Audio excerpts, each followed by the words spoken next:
Ladies and gentlemen, today is March the 2nd, 2025, and we are here to talk about the world.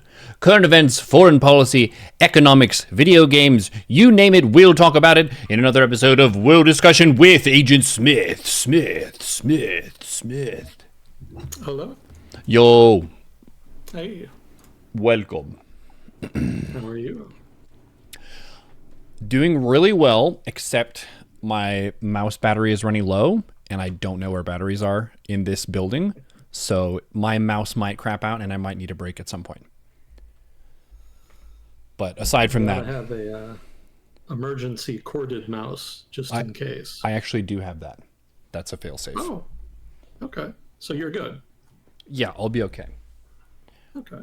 Yeah, just kind of trying to build some dramatic tension for the conversation because maybe there's no news this week, so I got get something going.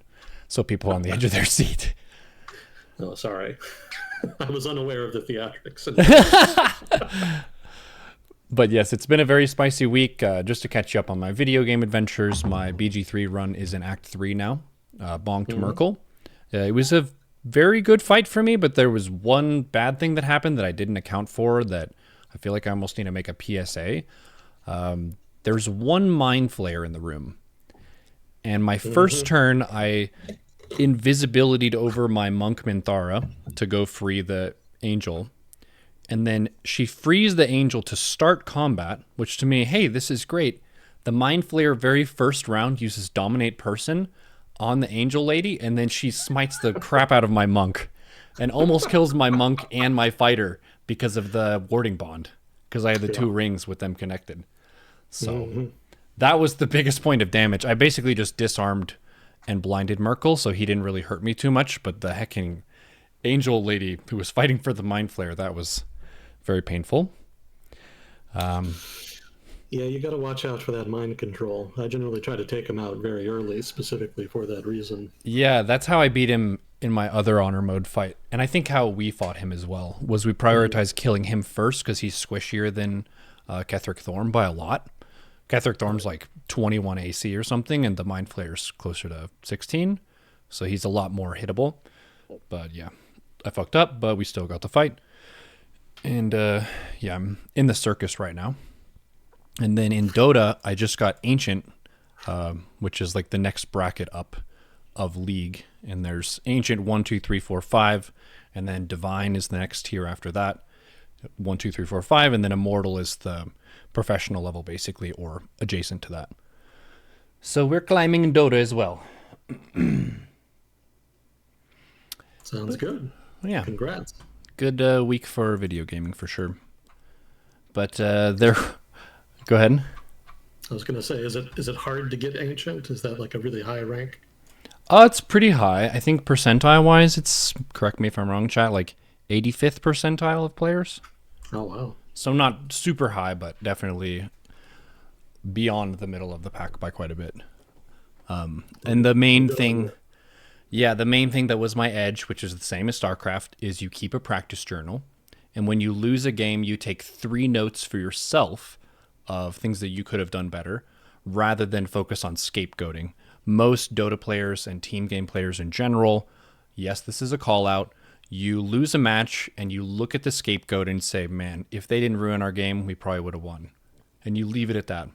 And that's a major cop-out where you lose vital information for yourself and you just learn slower because you refuse to admit that you personally made 3 blunders at least in that match.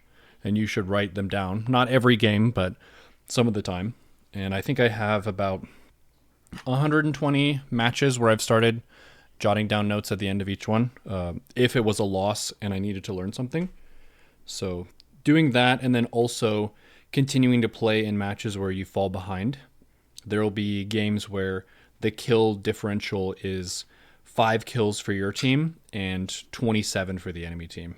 So we're just massively getting murdered. And you can still win those matches because of the rubber band mechanics in Dota. You have towers that get stronger and stronger as they get further into your base, and you have high ground at a certain point. And then you also have the fountain at the end, which can cause people to get greedy, they want to pad their stats, and they overextend and they die, and then suddenly you catch up. So a lot of people will also get stuck in their MMR because they give up in their, I would say, worst 10% of situations. They just mentally resign themselves, so they don't even try anymore, or they try a lot less.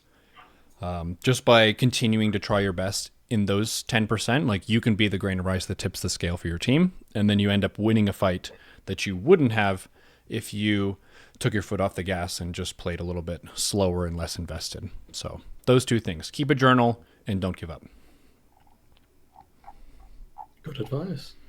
Yeah. Applicable in many endeavors. Yeah.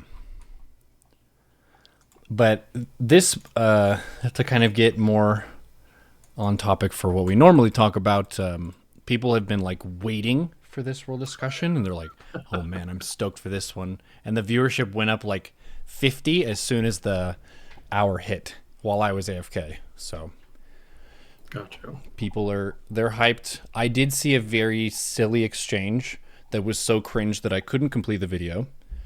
And you know what I'm talking about.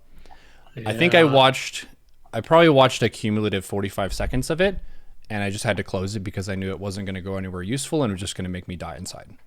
So it was the American executives with Zelensky, and I feel embarrassed on behalf of my country. I know that people have their different opinions about conservative or progressive or whatever, and that's all fine and valid. But to be a graceful host of someone who is going through a lot, such as one's country being invaded and razed to the ground city by city, to be gracious and welcoming and understanding is something that I would like to see from a leader, and also finding areas of compromise, I think, is another thing that we as Americans are failing at representing as diplomats. I think Vance even said that Zelensky wasn't being diplomatic enough or something, which is very much projecting, it seems like. Diplomacy involves compromise, where you don't get your dream outcome and neither does the other person, but you both get some of what you wanted, so it ends up benefiting overall slightly for both, rather than a crushing win and a crushing defeat for one party and the other. So seeing that behavior, the projecting about that, and then not respecting Zelensky at all for, like, he's got bags under his eyes, he can't sleep, his capital is being bombed. Like, can we give the guy a glass of whiskey and just, like, chill for a second? Like, having some grace for the role that you would have to be in, compared with the role of an American executive. If you get elected into the president of the United States, you have a lot of power all of a sudden. You have a very strong military apparatus around you, and you are not currently under attack from anyone. And that's a very comfortable position to be in. And that's a position that the executive for the current 4-year term or the last 4-year term, you didn't earn all of that yourself. This is a nation that's built off the back of billions of people, I guess hundreds of millions or billions of people who have lived in the US over time. And to be so disrespectful of all of that sacrifice, and to act like war is not a big deal and that someone should just stop whining and figure it out, like, that's so juvenile. And the world has called it out as juvenile in their reports of it and so on. But yeah, I didn't watch the whole thing, so you have to take my reaction with a grain of salt. But I was very embarrassed and cringing so hard that I had to close the video. But I could force myself to watch it, I suppose. Yeah, I think that's a pretty good summary of the critical reception, certainly amongst the pro-Ukraine crowd. It's, I mean, fundamentally, though, and I'll kind of skip ahead in my notes here, because there's other stuff that happened vis-a-vis Ukraine over the past week. I haven't really changed my assessment of where the administration is on Ukraine, because I harped a lot last time about kayfabe and theatrics and how the administration loves to engage in posturing. You know, reality TV optics are really the bread and butter of Donald Trump's public face, I should say. Mm-hmm. And I think this just exemplified that. You know, I didn't think the mineral agreement was substantive to begin with. I think it was just for show. And so I think he never really took it that seriously in the first place. And when the opportunity presented itself to create some drama, he didn't see a failure to sign the agreement as being high risk at all. And so he, given the choice between the agreement and the drama, he preferred the drama. And that's very much in his wheelhouse. That's in keeping with his style. So I don't think the administration is actually serious when it says that this was like a big blow up. I think they're bullshitting. I don't buy it. I would point out that the administration said after the fact that they were, quote unquote, considering withdrawing aid from Ukraine. That could happen. I could be wrong, but they haven't done it yet. And really, if they really wanted to, I think they would have done it already. If Trump was really serious about just leaving Ukraine high and dry and leaving them at the mercy of the Russians, they could have done that very easily. It would not have been hard. So I don't think this is serious diplomacy on the administration's part. I think this is just more mugging for the cameras. The underlying relationship is still there. The underlying motive for the United States to support Ukraine is still there. I think the administration is telling the truth when they say they do prefer a peace deal rather than just letting the war kind of run its course. But I would maintain my earlier criticism that Russia is pretty much just going to veto that. The Russian government doesn't really have much reason to indulge the United States in a peace agreement right now. It's just not the leverage. So I think the administration kind of wants to kind of carry out a campaign pledge that it made when Donald Trump was running for president, that he was going to be harder on Ukraine. So the theatrics here are sort of acting as the evidence that he's doing that. But I think when it comes to the actual substantive decision making, I imagine he's delegating that to some of his advisors. And my impression of his advisors is that they're fairly hawkish and fairly pro-Ukrainian. So unless there is, well, let me put it like this, unless the Trump administration is going to allow a blow up at a photo op to determine American foreign policy, then I imagine they're going to largely remain on the same track they were already on, which is to send out peace feelers, but to otherwise continue supporting Ukraine. I know a lot of people think the Trump administration is dumb. I'm certainly a big critic myself, but even I don't think something like this would be enough to significantly change American foreign policy. There are underlying drivers there that are pushing Ukraine and the United States together. Those remain in place. And until that underlying calculus changes, I'm very deeply skeptical that the Trump administration is going to take a big risk by deviating from it. Yeah, it didn't seem like too much like specific negotiation was done of talking about specific outcomes or territorial concessions, like if they actually wanted to get into that, which I don't think you would do that on TV. It was interesting that this is an opportunity for world leaders to meet, and there's always the question of how televised is stuff, because I think Trump met with Putin at one point, and that wasn't really televised, but there was an interpreter there or something. I don't really remember that. But this was very much like on TV. Fuzzy Cord said that he winked at the camera at one point, which indicates that he's aware of the camera and he's aware that he's putting on a show. Always.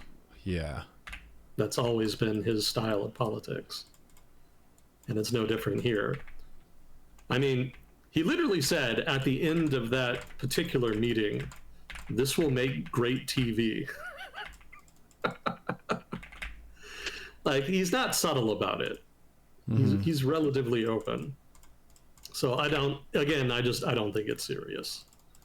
The whole mineral agreement thing was bullshit to begin with. So I think this is him trying to spin it into something that's going to get him more political points. Because domestic political considerations is more of his bag. Like I said last time, foreign policy is not like a big deal to him. I've never really gotten that impression. He's happy to take credit for the people in his administrations that have done stuff. But I don't think he himself has really prioritized it much.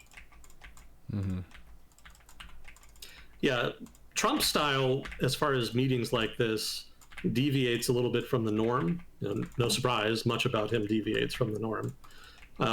Historically, when you meet a foreign leader, you have the meeting first, and then you'll have the press conference afterwards. With Trump, he actually reversed that. He prefers to have the press conferences before the meeting, and then have the substance and negotiations, and then maybe another small press conference afterwards. That was the plan here. So, they never even got to the actual meeting where they were going to negotiate the mineral agreement and whatnot. They seemed to fully expect that it would be signed. There had been nominal agreement that it would be, and they actually had a signing ceremony set up, and they had a whole ceremony set up where they were going to pander to the cameras, basically, that they had signed a deal and this was a big step forward and whatnot. So, that seemed to be in the cards, and then, the thing happened, whatever you want to call that, and so then they called it off and actually told Zelensky and his team that they had to leave the White House. So none of that ended up ever happening, despite the fact that it was clearly planned ahead of time. But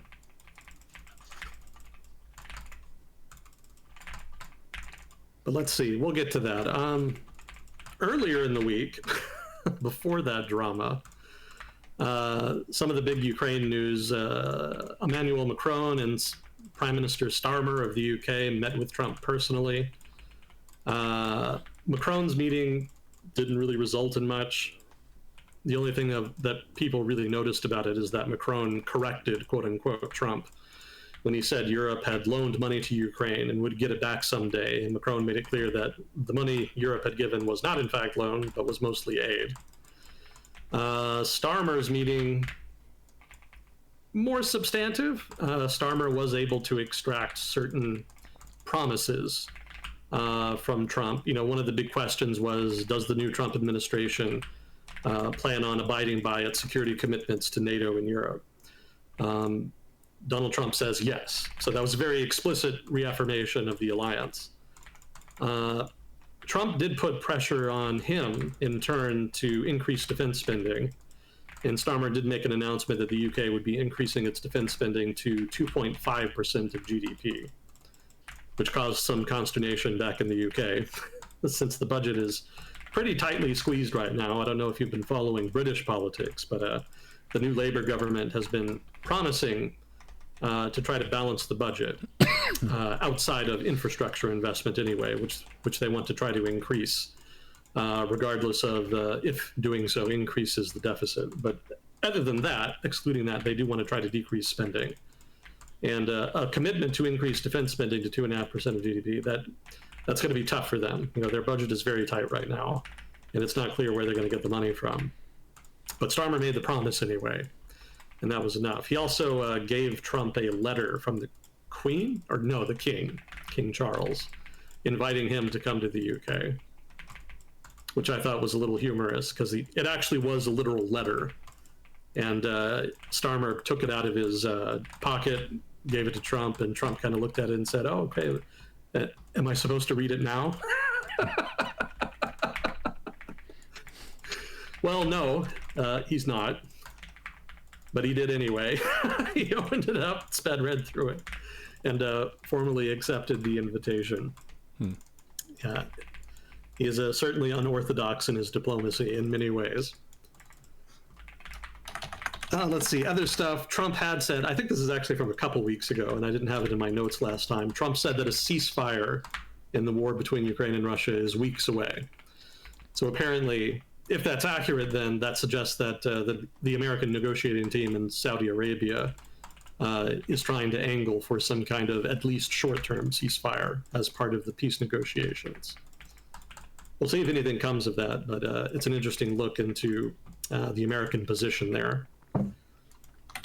Let's see. Okay, and then earlier in the week, Zelensky did agree to the mineral agreement. There had been some back and forth about that.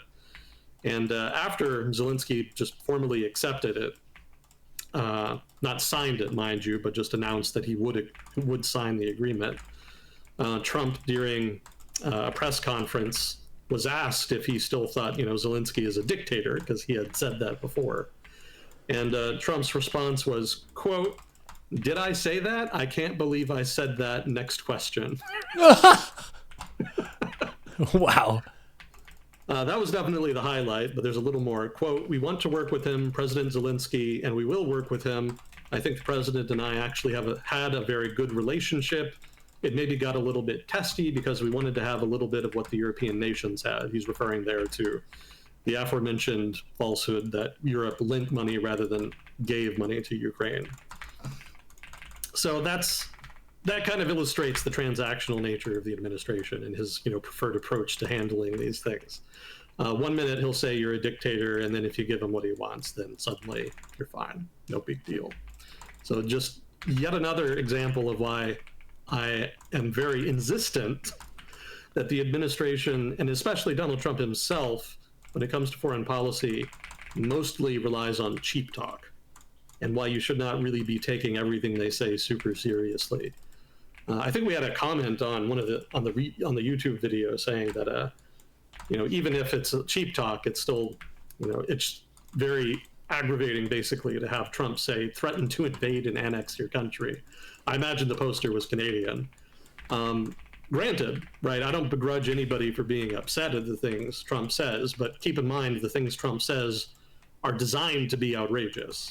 Like, it's specifically because it's so offensive that he says things that are offensive.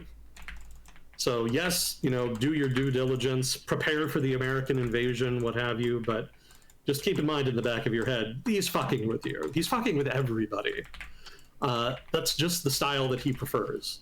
He knows that it gets some attention. He literally said, this is good TV. Like, that's his mindset. It's more about getting attention and building his reputation and scoring points in domestic politics. That is the bigger priority to him. Everything else is kind of secondary. And there is substance to the Trump administration. It's just that the substance is largely outsourced to other people besides the president. He delegates a lot. That's not unusual. Every presidency leans on advisors and whatnot to varying degrees. Donald Trump in particular seems to be much more in the heavier delegation category. Bush also a lot. Obama less so. He got a lot of flack for that within his administration. That's a whole other story, but it's not unusual, basically. So the president in any administration is often kind of more the figurehead, the guy who makes the announcements about the agreements, but not the guy who actually negotiates the agreements. So it seemed after that the mineral agreement was on track. And then the drama happened. Friday, Zelensky was supposed to come to Washington. They were going to have the press conference. They were going to sign the agreement in the signing ceremony, and then everybody would be happy, and then Zelensky would leave, and that would be that. So, to backtrack a little, I was 100% correct about the mineral agreement. The text of the agreement was acquired by the Financial Times, and they actually published parts of it, described it in detail. So I'll just run through it real quick here to give you an idea of how this is a bullshit agreement. For one, it's not a minerals agreement. The text clearly states that it's an investment fund. So, quote, the government of the United States of America and the government of Ukraine, each a participant, hereby enter into this bilateral agreement establishing terms and conditions for a reconstruction investment fund to deepen the partnership between the United States of America and Ukraine as set forth herein. Details in the agreement are very sparse. It is technically a fund, but even the details of how the fund is going to be managed and what it'll be doing, all of that has been kicked down the road. The text itself says, quote, the fund will be jointly managed by representatives of the government of Ukraine and the government of the United States of America. More detailed terms pertaining to the fund's governance and operation will be set forth in a subsequent agreement, quote unquote, the fund agreement, to be negotiated promptly after the conclusion of this bilateral agreement. So, even in the mineral agreement itself, it says that this is not a substantive agreement. The substance is going to be negotiated later. Quote, for the avoidance of doubt, such future sources of revenue do not include the current sources of revenues, which are already part of the general budget revenues of Ukraine. That indicates that funds that the Ukrainian government currently taxes from its extractive industries are not going to be subject to this agreement. So this agreement and the corresponding investment fund that will be set up, the funds that go into it are only going to come from future extraction. And that's not going to generate a whole lot of tax revenue. So this is not going to be a problem for Ukraine's bottom line here. It's not going to cut into existing tax revenue. Timeline, scope, and sustainability of contributions will be further defined in the fund agreement, again, kicking the can down the road.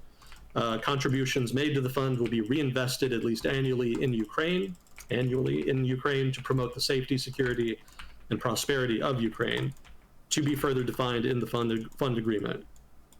The fund agreement will also provide for future distributions. So, all of that in the future, but the outline here suggests that the money is not going to mostly be invested, say, in the United States or even partially invested in the United States. It's supposed to go into Ukraine. Government of the United States will maintain a long-term financial commitment to the development of a stable and economically prosperous Ukraine. It's kind of a symbolic agreement, but it illustrates that the agreement, that's a symbolic statement, but it illustrates that the gist of the agreement is actually to funnel money into Ukraine to help with post-war reconstruction. Again, this is not money being given to the United States to make up and recover all of the money that's been given to Ukraine thus far. So again, to summarize, it's a reconstruction fund. People haven't been paying a lot of attention to reconstruction negotiations, which have been happening kind of behind the scene because nobody really has concrete agreements in place. But this is exactly the kind of thing that's been discussed. The idea that Ukraine's allies would try to set up some kind of fund to invest in Ukraine to help its economy recover after the war is over. So this is not new. This is basically something that had been on the table before, that had been under negotiation, that has been repackaged as a quote-unquote mineral agreement, despite the fact that minerals, near as I can tell, are barely or maybe not even mentioned at all in the agreement. So like I said last week, it's bullshit. It's superficial bullshit that is designed to get a headline for the Trump administration. That's not an inherently bad thing, especially if the Trump administration wants to use that to build public support for more aid to Ukraine. But as far as Ukraine giving away its resources, sacrificing its sovereignty, none of that was ever true. Nor was it true that the United States was getting its money back or anything like that. The whole thing is just, again, kayfabe. It's fake. So that said, Zelensky didn't really have anything to worry about here by signing the agreement. He wasn't giving anything away. It was largely just a photo op, an opportunity for good optics. In that sense, the drama that happened at the subsequent press conference was kind of an own goal. We can debate about, who was at fault and who was doing what. But I don't think Zelensky really did himself a favor by getting into the altercation. I don't entirely blame him for getting into the altercation. I don't even know that he wanted to start an altercation. Probably not. If you watch Trump's press conference with Macron or Starmer, or even the early part of the press conference with Zelensky, the vast majority of which was perfectly cordial, they constantly snipe back and forth. It's not unusual for them to kind of correct each other, make jokes at each other's expense. None of that is unusual, per se. So Zelensky, I suspect, when he kind of rebutted J.D. Vance's comments, I suspect he did not think that was really out of line, that it was just in keeping with the way that they had already been talking for 40 minutes. So I'm not sure how that then kind of spun out into this big deal. Maybe Trump and Vance had that in mind to begin with. I don't really think so. That's been one sort of conspiracy theory that's been spun, that it was actually a setup and that they wanted to sabotage the talks and sabotage America's relations with Ukraine. I don't agree with that because I don't think that's what I saw happen, for one. More to the point, they don't need to engage in theatrics like that to sabotage the relationship. They can totally just pick up and leave. God knows they've done that with just about everything else they've fucking done as far as public policy in any number of areas. So I don't know why suddenly they would want to be circumspect and circuitous about this one particular issue. They could totally just do what they always do and just leave and make dramatic pronouncements about why and then leave it at that. So I think what happened here is that Trump, like I said earlier, saw an opportunity for better reality TV drama than he was going to get from the actual signing of the mineral deal, and then just blew it up. And it worked. He got lots of attention. Lots of people were shitting on him. Lots of people were praising him for standing up to America. There's always that crowd. And it got him the ratings that he wanted, but it didn't require him to fundamentally change his approach to Ukraine. It didn't cost him or Zelensky anything. The mineral agreement itself was largely just kayfabe in the start, from the beginning. So losing that is just meaningless, as I've already outlined. So I really think that's what it was. That is my interpretation. It's possible it was not. It's possible that the administration wants to break with Ukraine. But I think if they want to break with Ukraine, it's not going to be because of some media kerfuffle. I think if they do end up doing that, it's because they wanted to do it from the start and are trying to get something from Russia in the process as part of the peace negotiations. But this whole thing, I think, in my opinion, has been blown way out of proportion by the media. And as I stated last time, I think a lot of even professional analysts are making the mistake of taking him just dead serious when he does shit like this. I don't think that's like the right way to approach this. Like, he's just given so many reasons not to take him seriously when he engages in these kinds of theatrics that I just can't and won't. So that's my reading of it. I don't think this represents a major break in relations. I think the administration in its relationship with Ukraine is still largely intact. There may be future theatrics in store, and in line with the sort of fake reality TV plotline approach to dealing with relations. Presumably, they're going to ask Zelensky to come back or engage in some kind of performative contrition, and then that'll make Trump look strong again, right? Make him look good to his followers, make him look like he put Zelensky in his place, and then they can move on and do what they were probably already planning to do in the first place.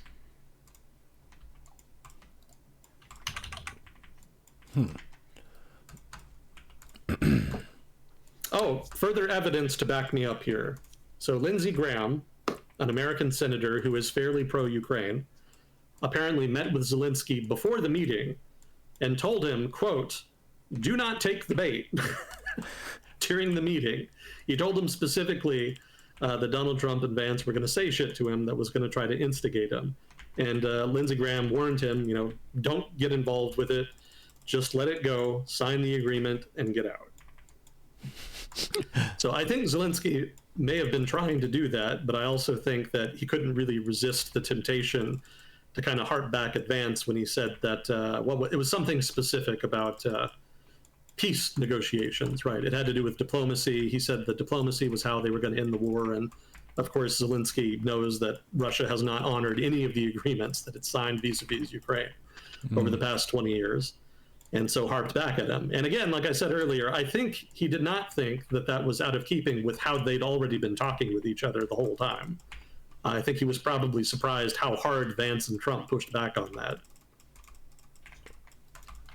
Regardless, even though this is all almost certainly bullshit to my mind, I still think it would not have cost Zelensky anything just to focus on signing the agreement. Because even if it's bullshit, it is at least relatively pro-Ukrainian bullshit. And if there's going to be bullshit in Washington, that is the kind that you would prefer as a Ukrainian.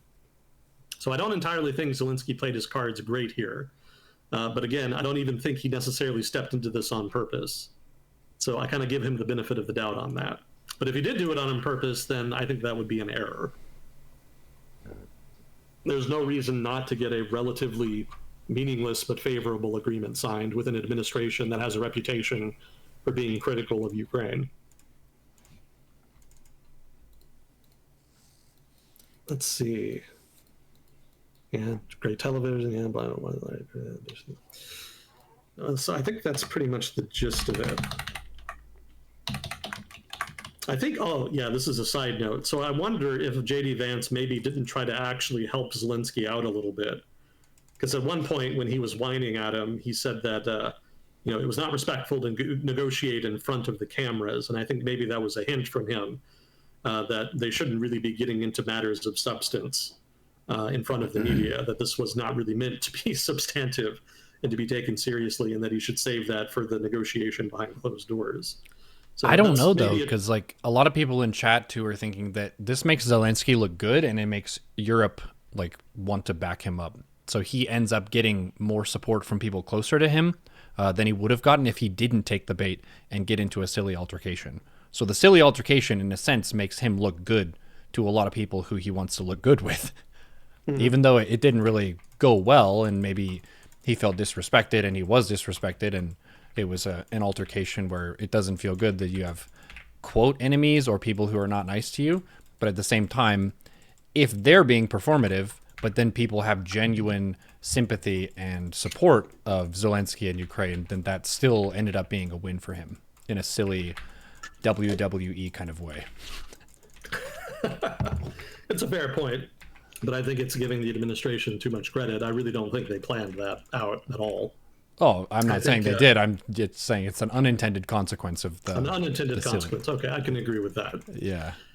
It's a good point, and it kind of ties into one of the items I had coming up here, which is that one of the things we've learned about the American position as far as the peace negotiations is that the Trump administration clearly seems to envision part of the peace deal involving the deployment of European peacekeepers to Ukraine, and that these peacekeepers will act as the security guarantee that Ukraine wants as a precondition for peace.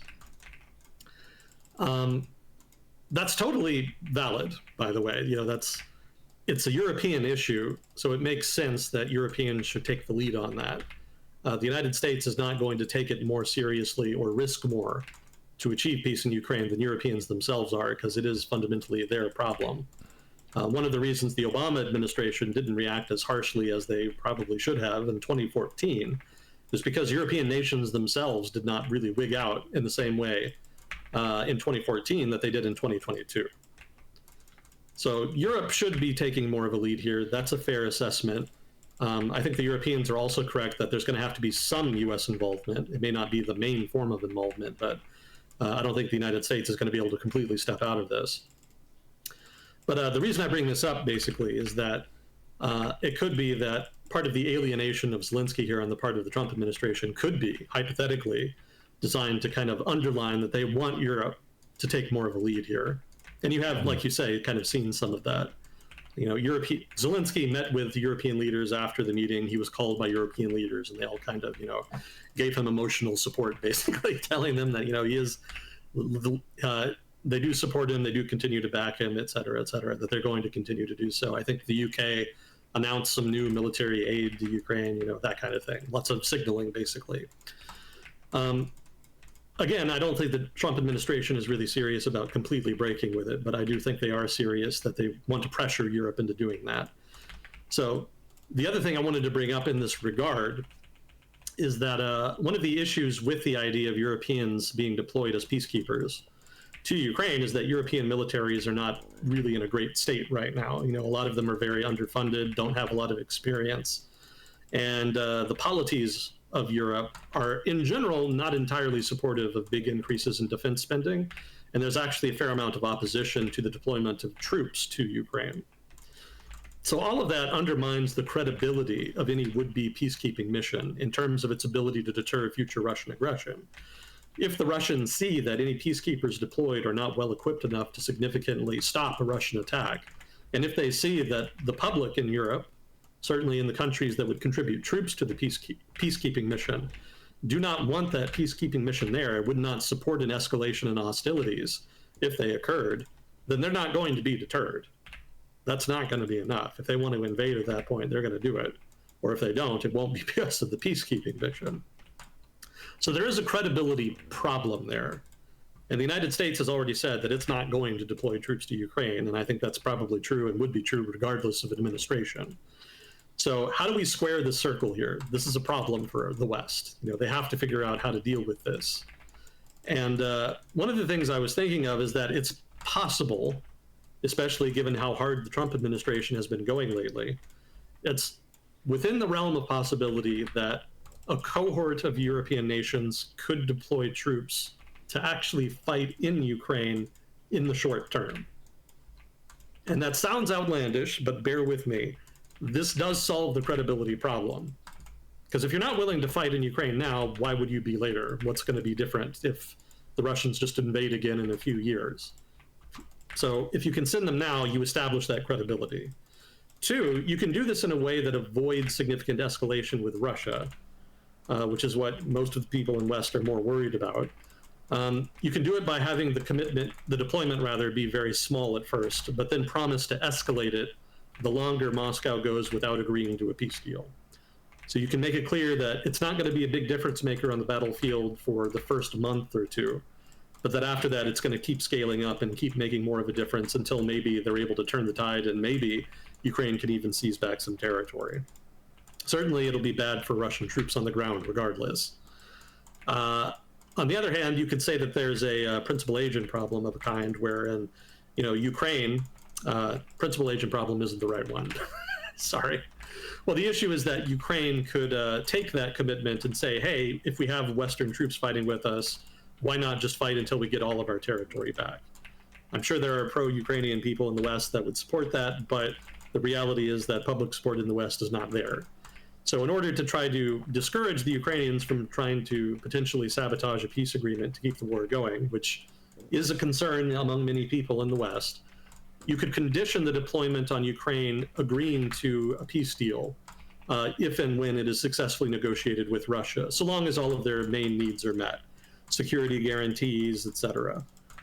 Beyond that, if they continue to be recalcitrant, then you could just threaten to end the deployment and put them back to square one. So that puts pressure on Russia. It discourages Ukraine from acting in bad faith, and it meets everybody else's needs. The only issue is that the European public is going to be dead set opposed to it. But if European governments could get past that, this hypothetically could be a workable approach to negotiating an eventual peace agreement. And I might add, it gives Ukraine significantly more leverage in the peace agreement, because if the Russians do delay concessions, then that just means their position on the battlefield gets worse and their negotiating position gets weaker over time. So it sounds outlandish, but I think that's actually a much more workable plan than what's happening now, which is that the West and Ukraine are very much negotiating from a position of weakness, where Ukraine does not have the initiative on the battlefield, is losing ground, slowly but steadily, and wherein the West, both the United States and Europe, seem to have a commitment to do everything but do anything that would actually give Ukraine and the West leverage in the negotiations. Something has to change there. And so, as perhaps risky as that plan I outlined may be, that is relatively less risky than any of the other propositions, like significant direct intervention, without just surrendering, which is pretty much the other alternative. So while it's relatively unlikely to happen, it's possible. I think, for example, the French government has been on record saying that it should not be taken off the table. Macron got a lot of shit for that back when he said it. But there are some other hawks in Europe that have kind of been favorable to the idea, although they've kind of been limited in how much they can support it publicly because of public resistance. But, the idea is not completely alien. There is some support for it. And again, if you do it right, it's actually the best option as far as possible outcomes and management of risk. So keep your eye on that space. It's a possible outcome that I don't think people have really taken seriously thus far.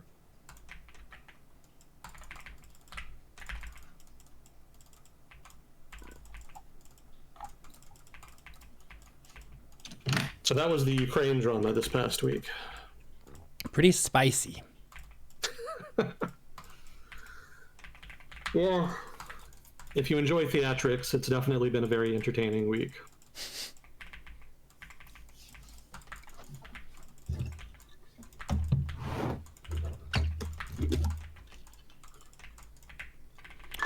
Yeah, that whole TV fiasco kind of took up a lot of the space of the memes that I saw, so I don't really know a ton of other stuff that went down. But probably things did. Other stuff, yes. Yeah, we didn't get to all of the other regions of the world last time. So there's still that. There's a tariff update. The Trump administration continues to issue executive orders, and Doge continues to do Doge things. I'm still not entirely sure just what exactly it is they're supposed to be doing. There's still been personnel cuts. I'm not sure that's even substantive.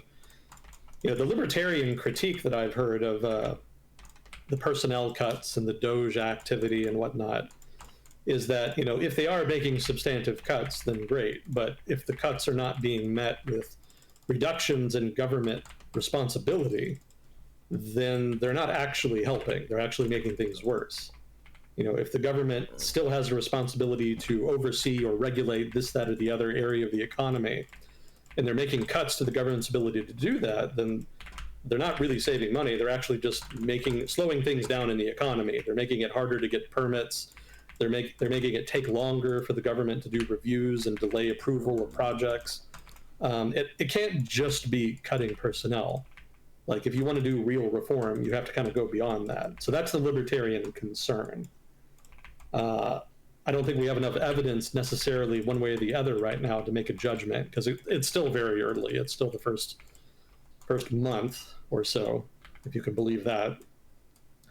So we'll see what they do. I mean, Doge has a remit until, summer next year.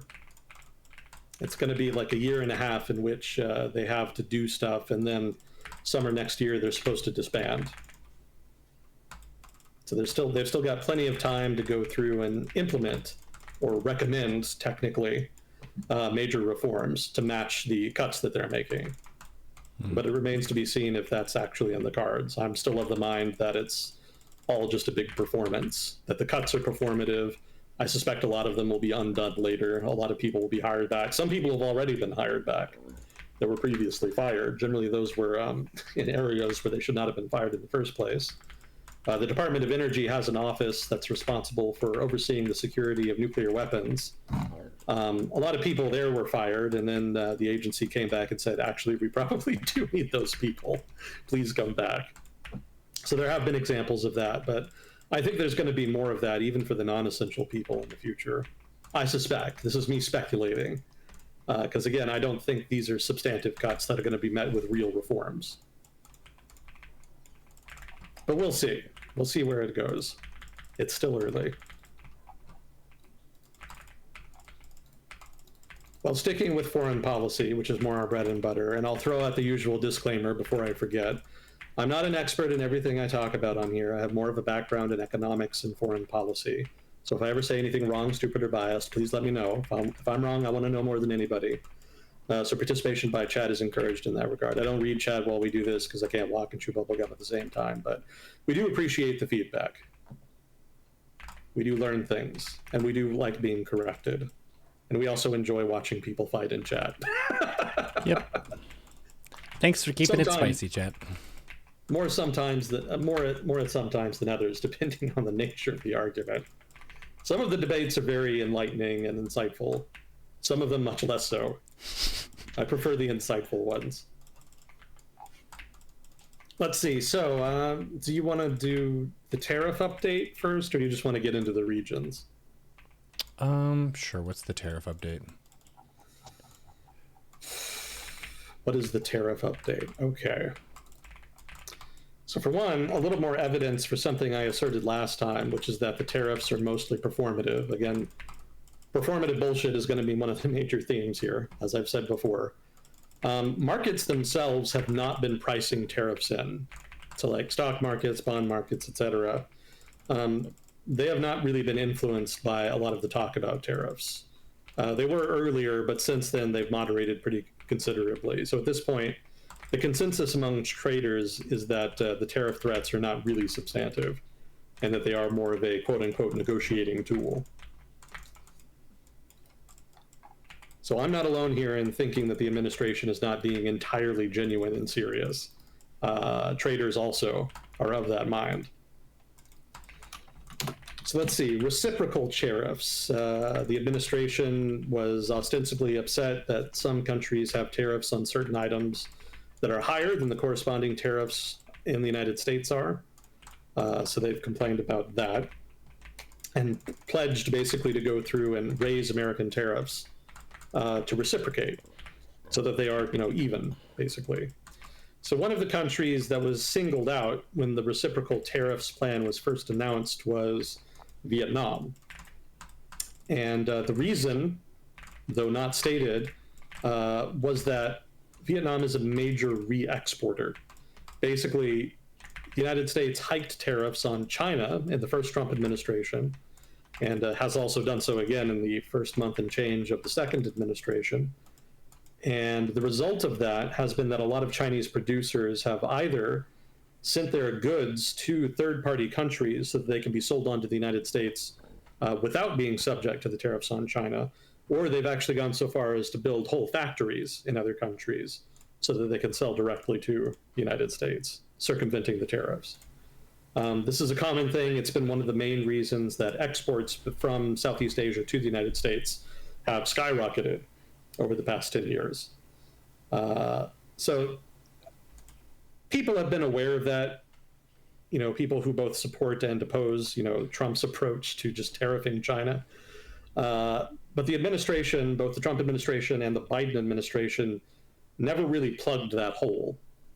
I think the Biden administration did like one thing that kind of sort of addressed it. It was anti-dumping duties on solar panels, and they didn't do that until the last months of their administration. So there are tariffs on China, but Chinese firms have found it pretty easy to evade those tariffs. So now with the reciprocal tariffs, the early signaling, given that Vietnam was singled out, seems to be that they're going to try to actually address the re-export thing to increase their leverage on China, and also to kind of put trading partners in a position where they're going to have to set their trading policy to be relatively more favorable to the United States than to China. Now, some states are going to be more willing to do that than others. That's going to be a whole thing for American diplomats to sort out. And a lot of the region is probably not going to be happy about it. They trade a lot with both the United States and China. They would prefer to continue trading with them both. But the United States government here is not entirely out of pocket, as the kids would say, for being upset that a lot of Chinese goods are evading tariffs by using Southeast Asia as a re-exporter. So the Vietnamese government is trying to get ahead of this and has been appealing to the United States government basically to come to some kind of agreement to get out of the reciprocal tariff hikes. And there's been kind of different things that are being talked about. Vietnam is open to a compromise. The United States, for its part, is concerned not only about the re-export issue, also about non-tariff barriers. That's something that they brought up before when they first announced the reciprocal tariffs. Non-tariff barriers in the case of Vietnam include import bans, complex registration requirements, and technical and sanitary barriers, typical non-tariff barrier stuff. Also, currency could be an issue. The Trump administration in his first term actually labeled Vietnam a currency manipulator in the last months of the first term of the administration. And the Biden administration later lifted that, but the new Trump administration could actually reimpose that, depending on what they feel like doing here. So we'll see. But these are sort of the issues in play here in the negotiation. Now, it could be that the Trump administration really, really just wants Vietnam to hike tariffs on certain Chinese goods so as to prevent them from moving through Vietnam into the United States, and that they might be willing to give some kind of concessions as far as access to the US market in exchange. That would be a relatively normal type of negotiation vis-a-vis Sino-American competition and the standing trading issues between Vietnam and the United States. However, I've never known the Trump administration to take that approach with trade. Again, I don't think it's a priority for them, honestly. So I suspect what they're going to end up doing is engaging in some kind of performative negotiation that involves superficial concessions on the part of Vietnam that are repackaged as some kind of significant new trading relationship. So some of the things that Vietnam could do in that vein, one, they've already said that they're open to importing more American goods, including things like aircraft, weapons, liquefied natural gas, agricultural goods, and pharmaceutical products. The main Vietnamese airline has actually already made a major purchase of aircraft from Boeing during the Biden administration. They could buy more, or they could actually do even less than that and just repackage the previous purchase as a new concession, quote unquote. The fact that it happened before doesn't necessarily matter. They can just say, hey, we're buying a whole bunch of planes, and it's going to significantly boost our imports of American goods. And they'll just kind of left unsaid that the purchase has technically already been made. That's the kind of thing the Trump administration has done before, so that's technically viable. I don't think that's off the table. The Vietnamese government is also planning to relaunch a nuclear power program, which means that it's looking for suppliers. That could be the crux of a new agreement.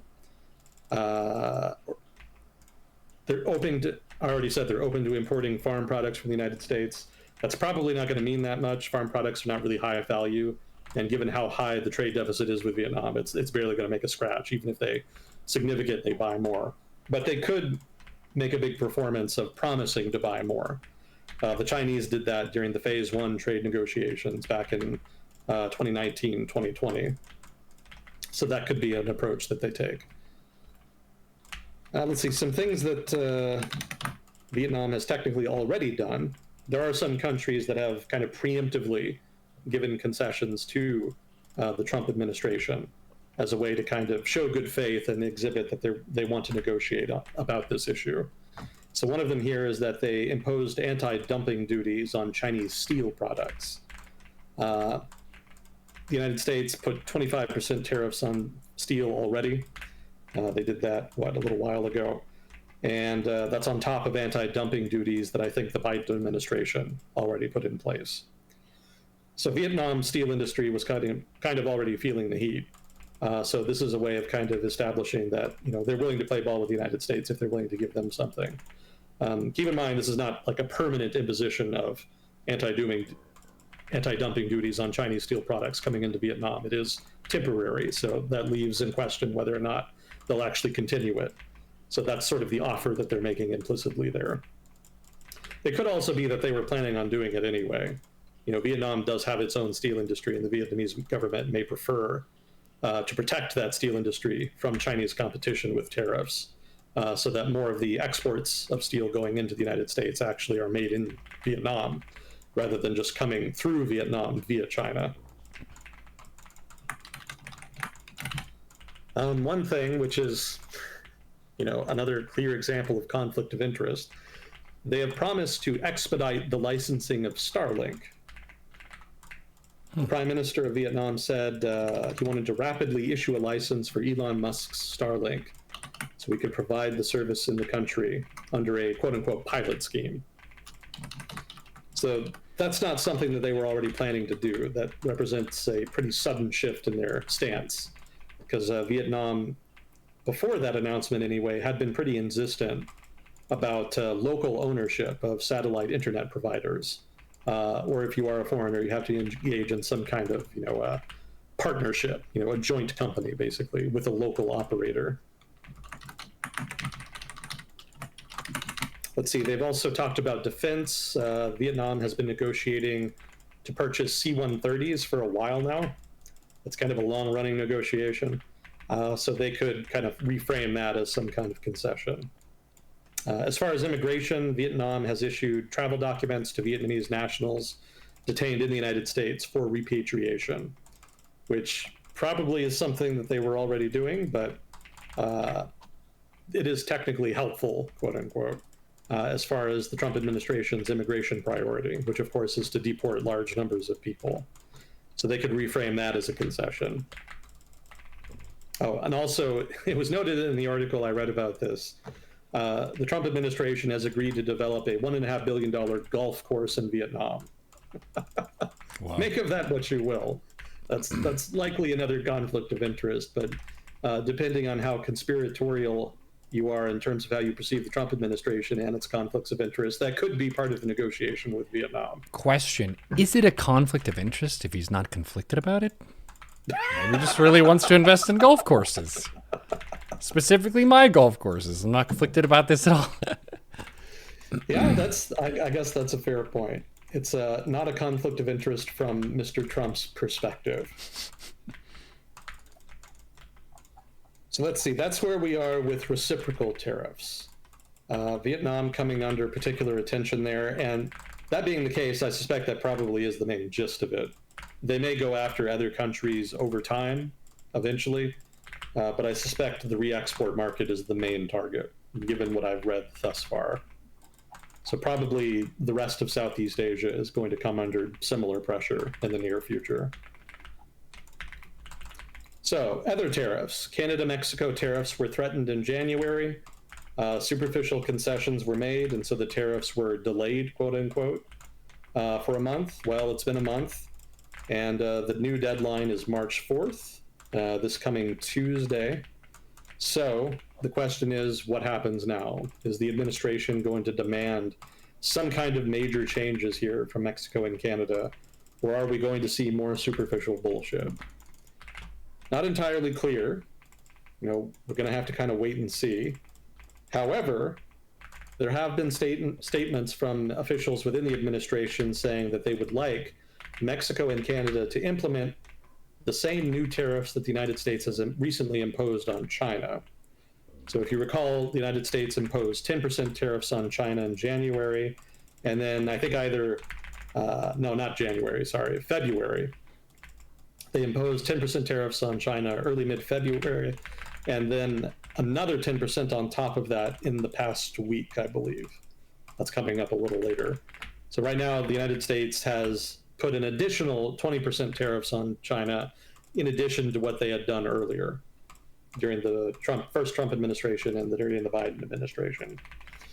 So it seems that the Trump administration is low-key signaling here that they would like Mexico and Canada to similarly increase their tariffs on Chinese goods. And again, that suggests that the Trump administration here is concerned about the re-export market. Less so with Canada, but with Mexico, there's a lot of Chinese goods that have come into Mexico and entered the United States to evade tariffs. There's been a significant jump in Chinese investment in Mexico over the past 10 years.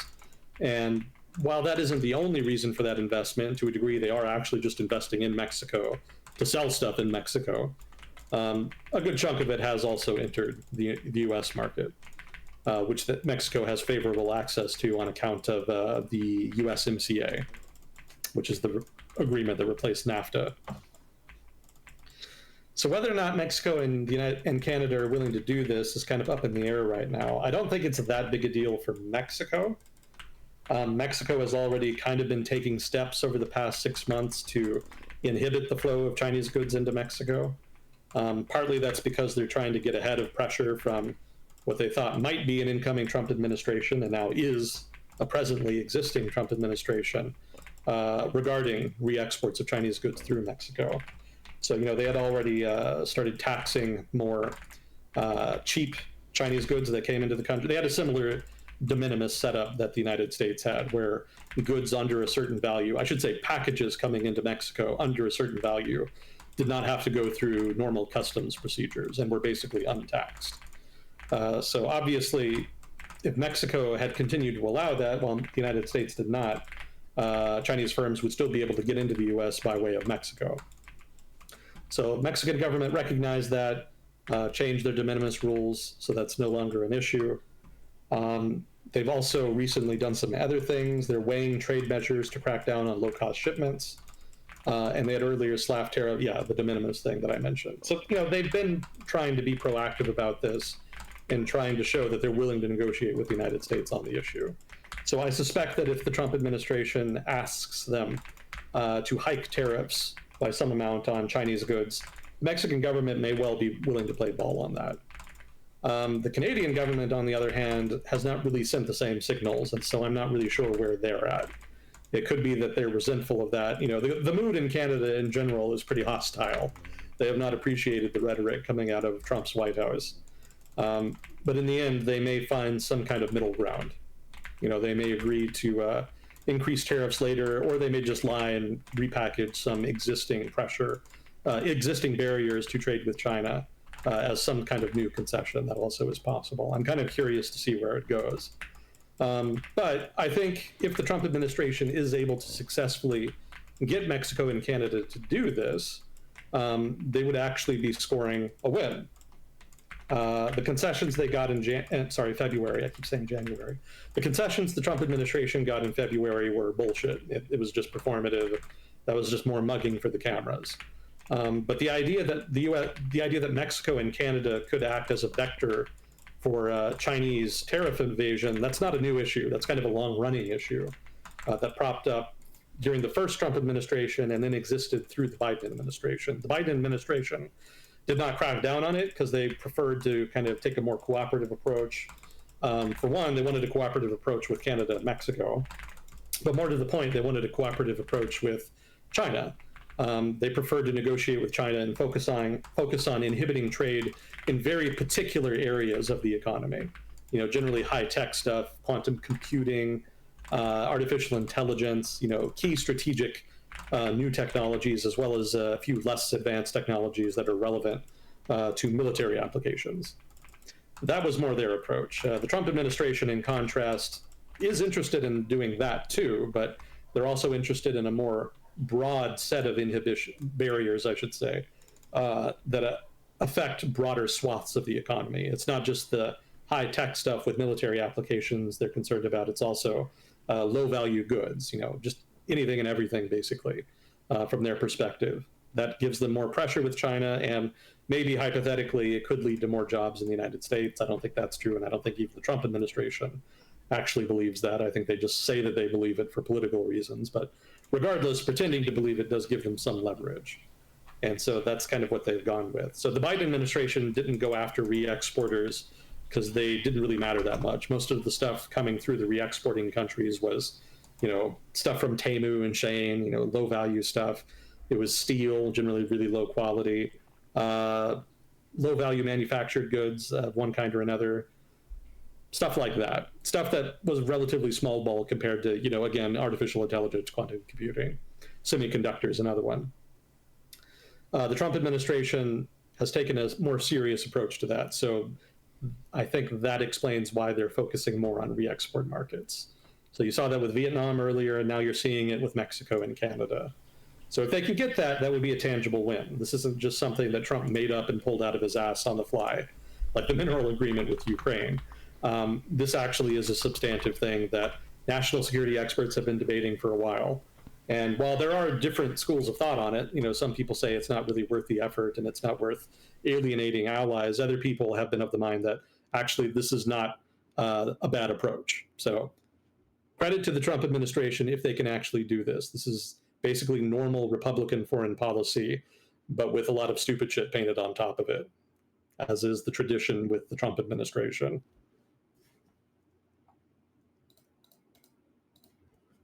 So steel and aluminum tariffs, I think they've already been implemented. They've certainly already been announced, but I don't remember quite if they've actually been put into place yet. Regardless, different countries specifically countries that export steel to the United States, have been complaining about it. The South Korean government, for its part, sent its industry minister to meet with Trump officials to try to negotiate an exemption, which actually basically is within precedent. I don't think they got an exemption before in the first Trump administration, but what they did get is eventually a quota system, which allowed them to continue to export to the United States up to a certain point. So that was the trade-off that was made. They're probably going to angle for something similar, I would guess, but it's not entirely clear where the negotiations are with that. Some of the things that they're talking about, in addition to basically steel and tariffs, and I suspect they're going to link this to steel and tariffs to try to maximize their leverage.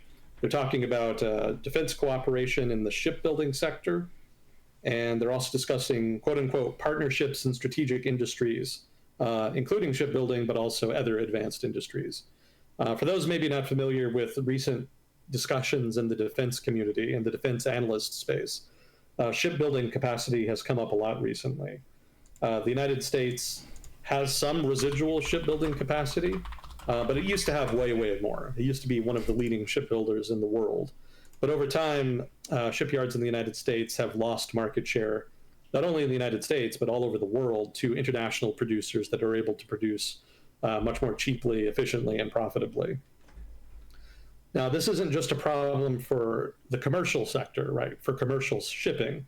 This is a problem for the U.S. Navy, because the more shipbuilding capacity you have available, even if it's not necessarily dedicated to building warships, the more shipbuilding capacity you have available then to be converted in the event of a conflict.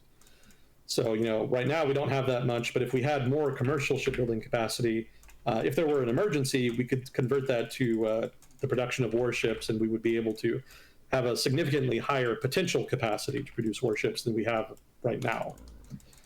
So given how poor, given the relatively poor condition of the shipbuilding industry in the United States right now, we're kind of getting squeezed strategically, basically. The principal issue is China, basically. That's where I'm going with this. The Chinese shipbuilding industry, in contrast to that in the United States, is way, way, way bigger. The Chinese shipbuilding industry is much more competitive, much larger. In the event of a conflict, they would have significantly more capacity available to them that they could utilize to produce new ships, replace losses, etc.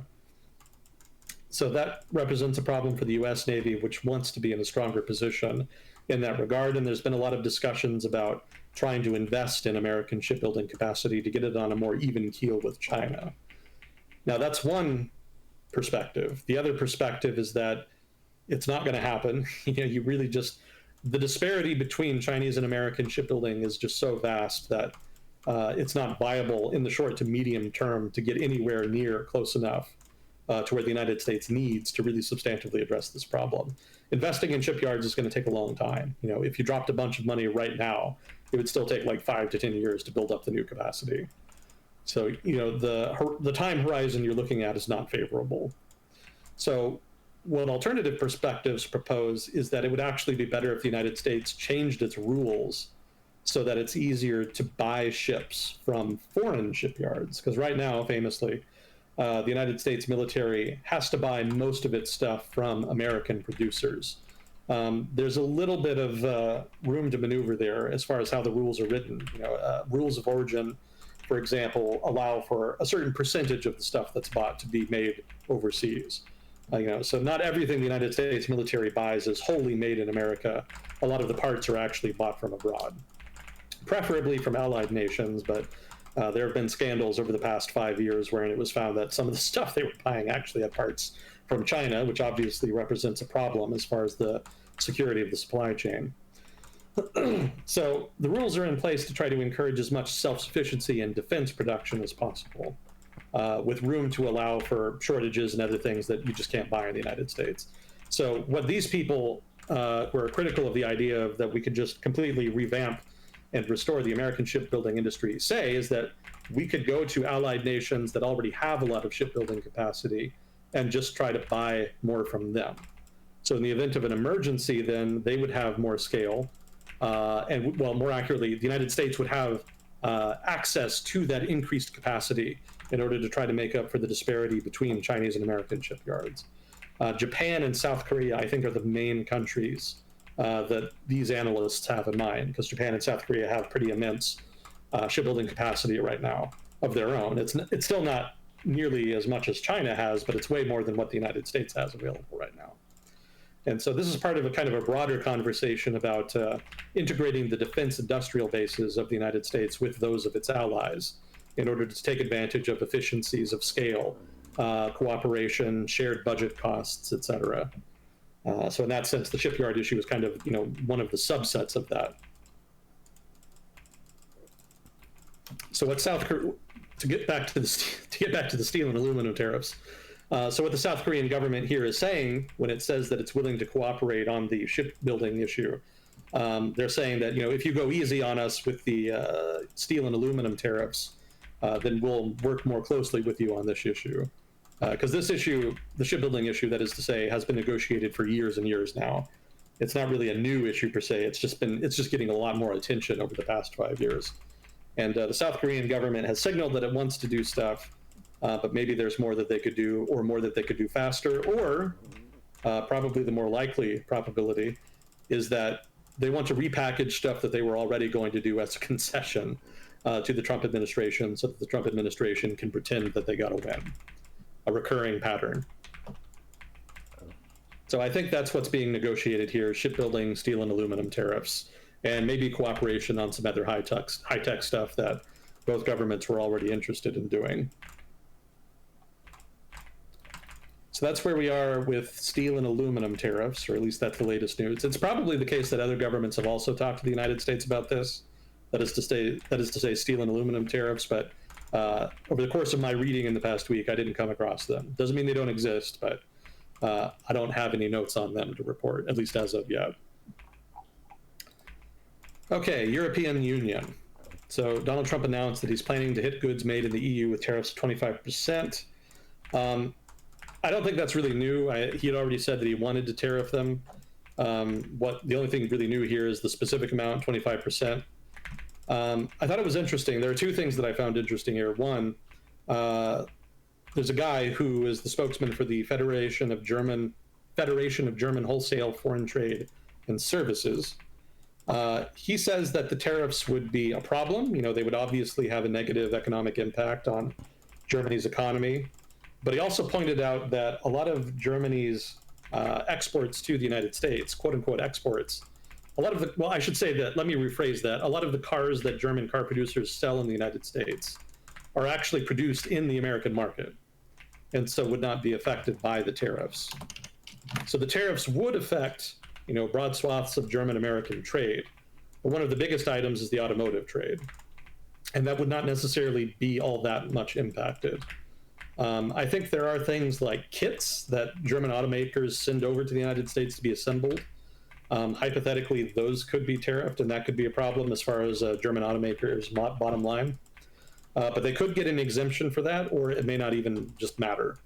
And maybe that the tariffs are not really enough to significantly impact the bottom line. Again, 25% is going to stick. It's going to hurt. But if they are buying other stuff as part of the manufacture of the automobile from American producers, that inhibits the impact, even if they are using a kit imported from abroad. So I think what this guy is signaling here is that it would be bad, but it would not be catastrophic. And I thought that was interesting insight from somebody who actually deals with German industry. So that doesn't mean that the United States doesn't have some leverage here, but it means maybe that it doesn't have as much leverage as maybe the public thinks. It certainly kind of surprised me. I mean, I was already kind of aware of foreign producers producing in the U.S. market, but I hadn't thought that it would be so lacking in impact. That is to say that tariffs would be so lacking in impact that German industry doesn't feel too bothered by it. That kind of caught me off guard. The other interesting thing I thought about this one was that Donald Trump made a statement saying that the European Union was created to, quote, screw the United States, end quote. Which is an interesting statement because the United States actually had a big hand in the creation of the European Union. It was not something that Europeans did entirely on their own. It was actually something Washington actively lobbied for and pushed for. Because the European Union, or more specifically, the idea of integrating the economies of Europe was seen as a necessary and useful step to mitigating the likelihood of another world war. Trade tensions had been a major contributing factor to both world wars, and so if you can create a major trade agreement that encompasses Europe, then that's not as much of a problem. And Washington recognized that and actively encouraged its European allies early in the Cold War, after World War II, to try to make that happen, again, specifically for those reasons. So it was not, in fact, created to screw the United States. In point of fact, it was created partially by the United States and to serve a purpose that would mitigate the possibility of the need for the United States to launch another major war in Europe. Having intervened already twice in World War I, World War II, World War III would be a third. Washington doesn't want that, so anything that mitigates the likelihood of further conflict in Europe helps make that less likely and saves the United States a bunch of money. So Trump obviously talking out of his ass here. Again, I've already said that I don't take a lot of what he says seriously and whatnot, but for those of you who maybe do take him seriously, keep in mind that that statement in particular is objectively bullshit. The European Union was not in fact created by foreign powers to, quote unquote, screw the United States. Did I say that? I can't believe I said that.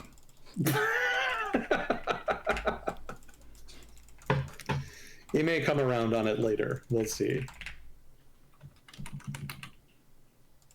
The only other thing I had was the 10% tariffs on China. These are new tariffs in addition to the earlier 10%, so now it's 20%. I already mentioned that before. Beyond that, China's government has said that they don't like it and that they wish the United States would basically be more cooperative. Obviously, that's not going to happen. I don't think even the Chinese government expects it to happen. I think the statement they issued was basically just a formality. Honestly, the Chinese government, and we've talked about this before, but the Chinese government has been preparing for more pressure from the United States on the trade front for a very long time. Basically since the first Trump administration first started hitting them with tariffs and whatnot. So that's not really new for them. This isn't really new for them. This is kind of something that they figured was coming and are prepared for.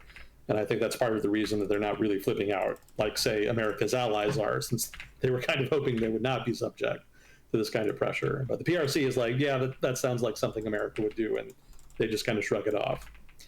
We'll see how they react to further pressure from the Trump administration. I'm sure more is coming, but for the moment, they've been pretty blasé about it.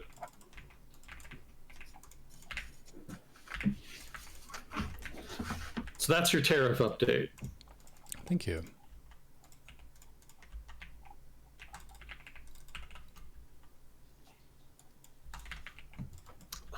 We doing okay on time? Yeah, about hour 20 in so far.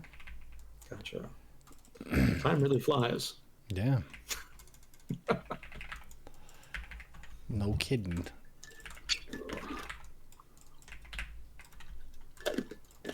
Well, was there anything in particular you wanted to get to, or did we have questions or anything like that? I know there were at least a couple questions from today, so you could dig into those whenever the mood strikes. All right. Let me see. Sea of Whiskey, given all that's happened with Ukraine, Russia, has there been any changes in how cooperation with the operation of the ISS is being conducted? Any news on that front that changed due to Trump's election? I don't think there's anything new there. I knew they were trying to exclude China. As far as Russia, though, I don't think there's been any changes there. I mean, I think the ISS is on borrowed time. My understanding is that they were planning to just crash it into the ocean in 10 years, and that the station is kind of in its end life, so to speak. So I don't think there's a whole lot happening there.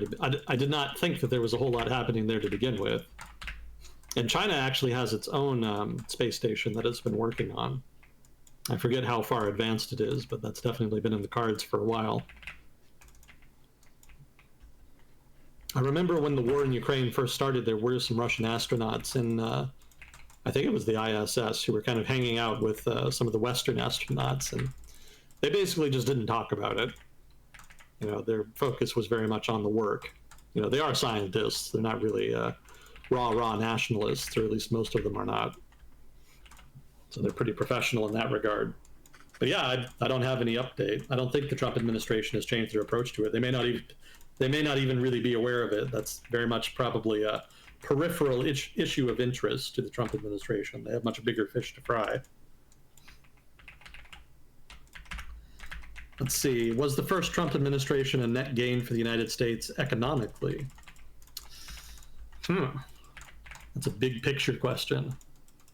Was it a net gain for the U.S. economically? I guess it kind of depends on how you want to measure that.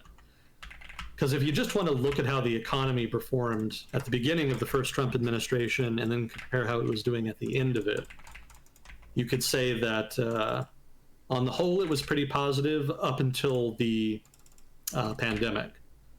And then, of course, things got pretty bad, but the recovery was pretty strong. So you could give the Trump administration credit for overseeing a fairly successful economy. And then, whatever issues they may have had with the pandemic, they did oversee a pretty strong recovery from that, at least in the last months of the administration. So in that sense, decent. The issue, though, is that presidents are not really all that impactful on the economy overall. The government as a whole has a relatively limited ability to affect it. It can affect it dramatically, but in general, Washington doesn't do that. It's pretty laissez-faire for the most part. So another way to measure it would be to look at the individual things that the Trump administration did vis-a-vis the economy and try to gauge how impactful that was on the broader economy. In that sense, kind of a mixed bag. They deregulated energy and oversaw an increase in production. That was actually very helpful to people living in rural areas, which are disproportionately dependent on agriculture and energy. So in that sense, pretty positive. They were not very friendly to labor. So, if you're a blue-collar worker living in a major urban area during the Trump administration, that is to say the first Trump administration, your mileage probably varied pretty considerably, depending on local economic circumstances. Beyond that, there was the big tax cut. That was definitely one of their big one of their big landmark achievements as far as economic policy. That probably contributed significantly to the uptick in economic growth during the first Trump administration. But how significant it actually was is kind of debatable. The economy was already doing well before the tax cut. And a lot of economists kind of criticized the administration and its Republican allies in Congress for pushing a tax cut at a time when the economy was already doing well. That's what's called a pro-cyclical policy. You're implementing a policy that is just pushing the economy in the direction that it's already going, which in general economists do not encourage. Generally economists recommend counter-cyclical policies. In other words, during an economic boom, you should actually be increasing taxes so that you can prepare for when the economy eventually turns downward. And when the economy does turn downward, when there is a downturn, you should decrease taxes in order to try to stimulate it and get it back on track. So this is kind of how economists think, roughly speaking, about it. And the Trump administration in its first term didn't do that. So you could say the tax cuts were not all that impactful. And in that sense, it was kind of a lateral move. You could say that they were pro-cyclical, in which case it might have been a bad move in so much as it contributed to inflation at the time and later. You could say it was a positive move for the economy as a whole, in so much as it stimulated further investment and higher wages and whatnot. It depends on how you want to frame it. Basically, it depends on your economics and how the kind of economic policy that you prefer. So mixed bag there, in other words. I don't think there were too many other big ticket items. Trade war, right?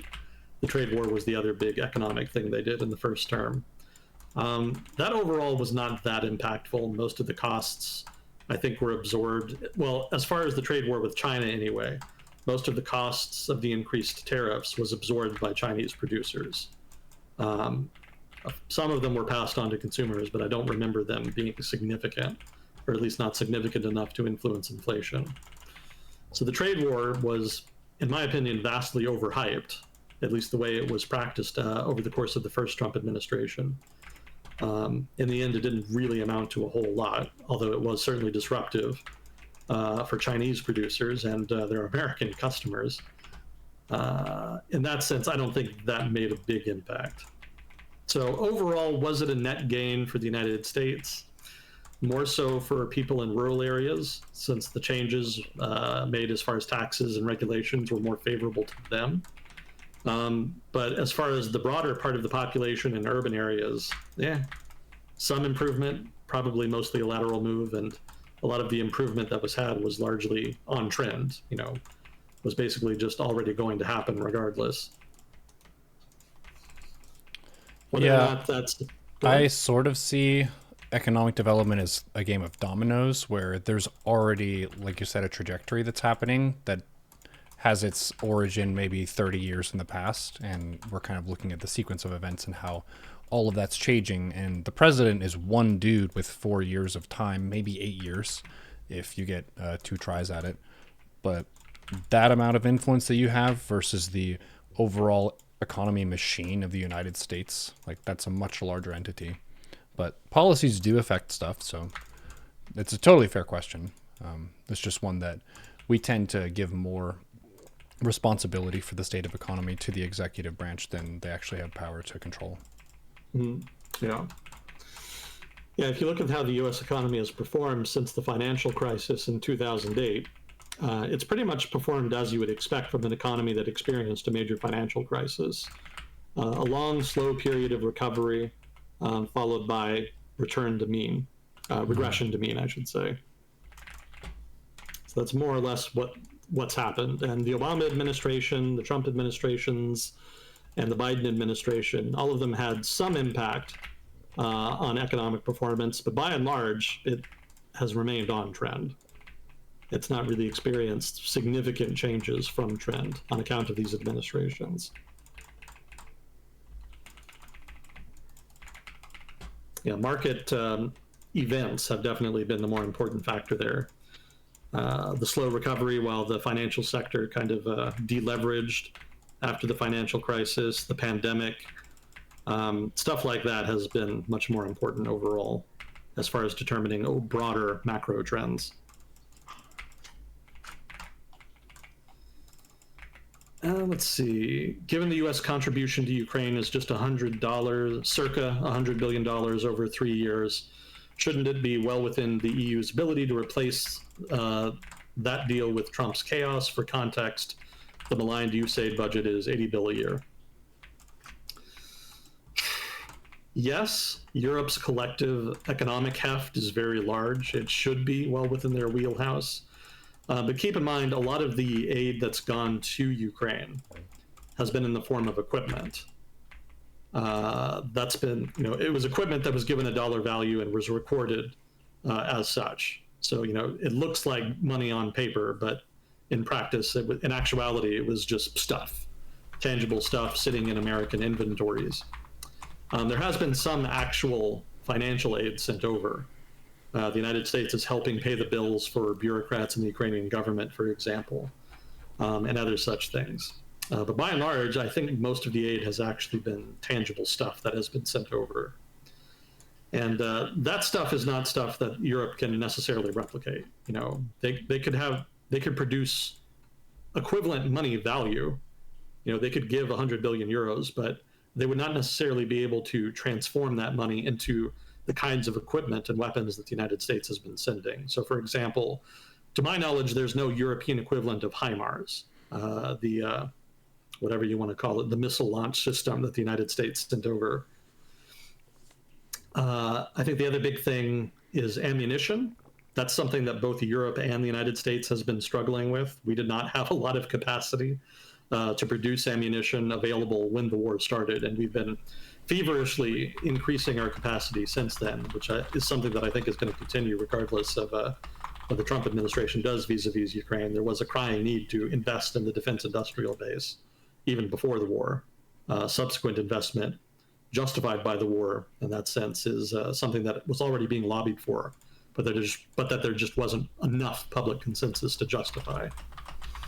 So that's going to continue regardless. But yeah, I think ammunition is a big thing the United States has sent over. And given that Europe is basically sending everything it can right now, if the Ukrainians lose access to the American ammunition aid, that's not something they're going to be able to get from Europe. Europe just already is maxed out. If they don't get American ammo, then it's gone. So it could be that they could still get the ammo if Europe, say, gives them the money to buy it from the United States.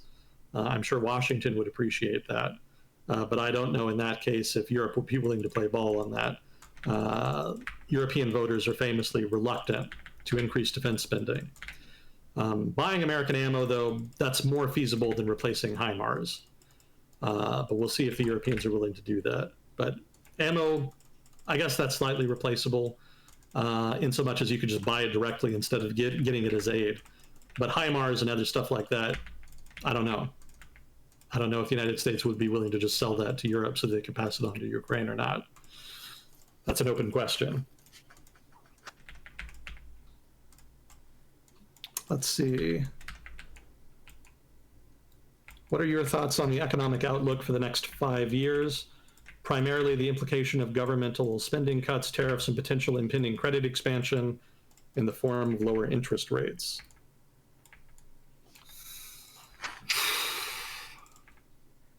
Five years is a long time right now.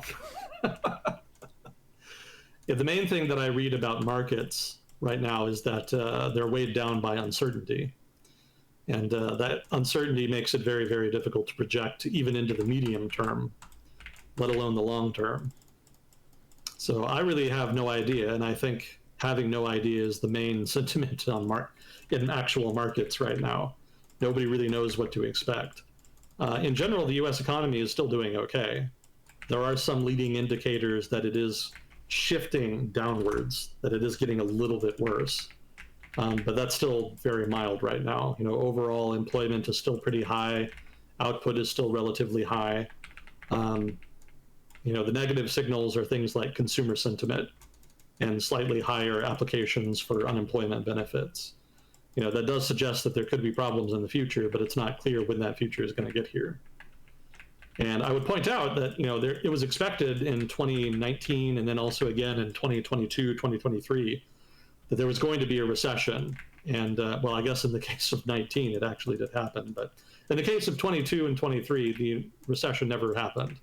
It ended up being what the Fed called a soft landing, a successfully executed soft landing at that, which was pretty much the last thing anybody had expected at the time. So it could be that even with the negative indicators, there's something that happens in the economy that is able to prevent it. It's just not clear what that would be.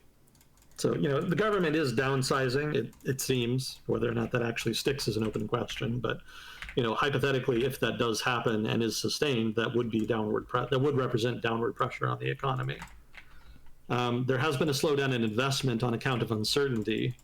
That's a big source of economic growth for the United States. The United States not only invests a lot in itself, but is also invested in significantly by foreigners. There's a significant amount of foreign direct investment in the United States, but that's actually started to slow down on account of the uncertainty from the Trump administration. Consumption has been pretty robust, but the consumer sentiment data suggests that could be a problem. And given how important consumption is, consumption by consumers, I guess that's redundant. Given how important that is to the United States economy, that could be a major problem. But again, it's very early days and it's not clear what direction that's going to take. And I would point out a lot of that uncertainty stems again from the Trump administration. Once that kind of gets cleared up and people's expectations kind of solidify, that'll probably ease over time.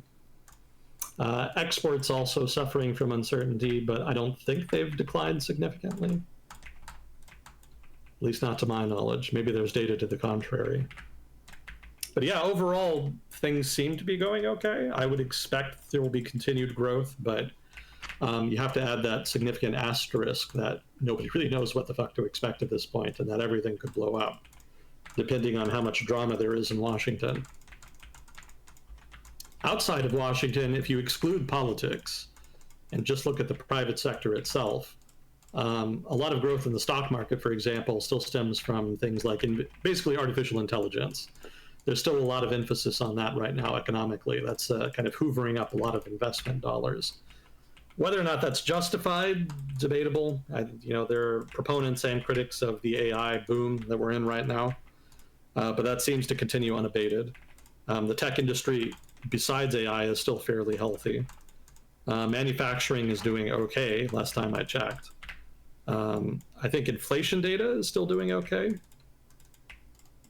I think it has ticked up a little bit, and I think that had to do with eggs and the influenza that's been, wrecking the poultry inventory. Bird flu, yeah. Housing has ticked up. Housing is still like one of the main drivers of inflation. That had been moderating for a few years, but it seems to have kind of hit a plateau. So it's either over the past couple months increased or stagnated, but it has not gone down, unfortunately. Yeah, for me to really set out a concrete prediction, I would want to see like a major change in trend from one of those data points. But as is, they haven't really shifted enough in any given direction to suggest that there's going to be like dramatic changes in the next few years.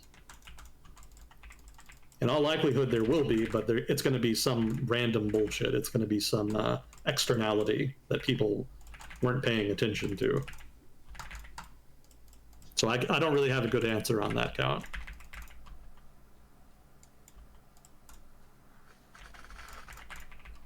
We shall see.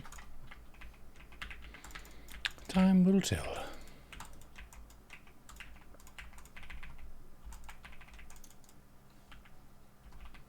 Shout out to the YouTube commenters. Thanks for your takes on stuff. And shout out to Twitch chat. I don't respond to every YouTube comment, but I pretty much see all of them.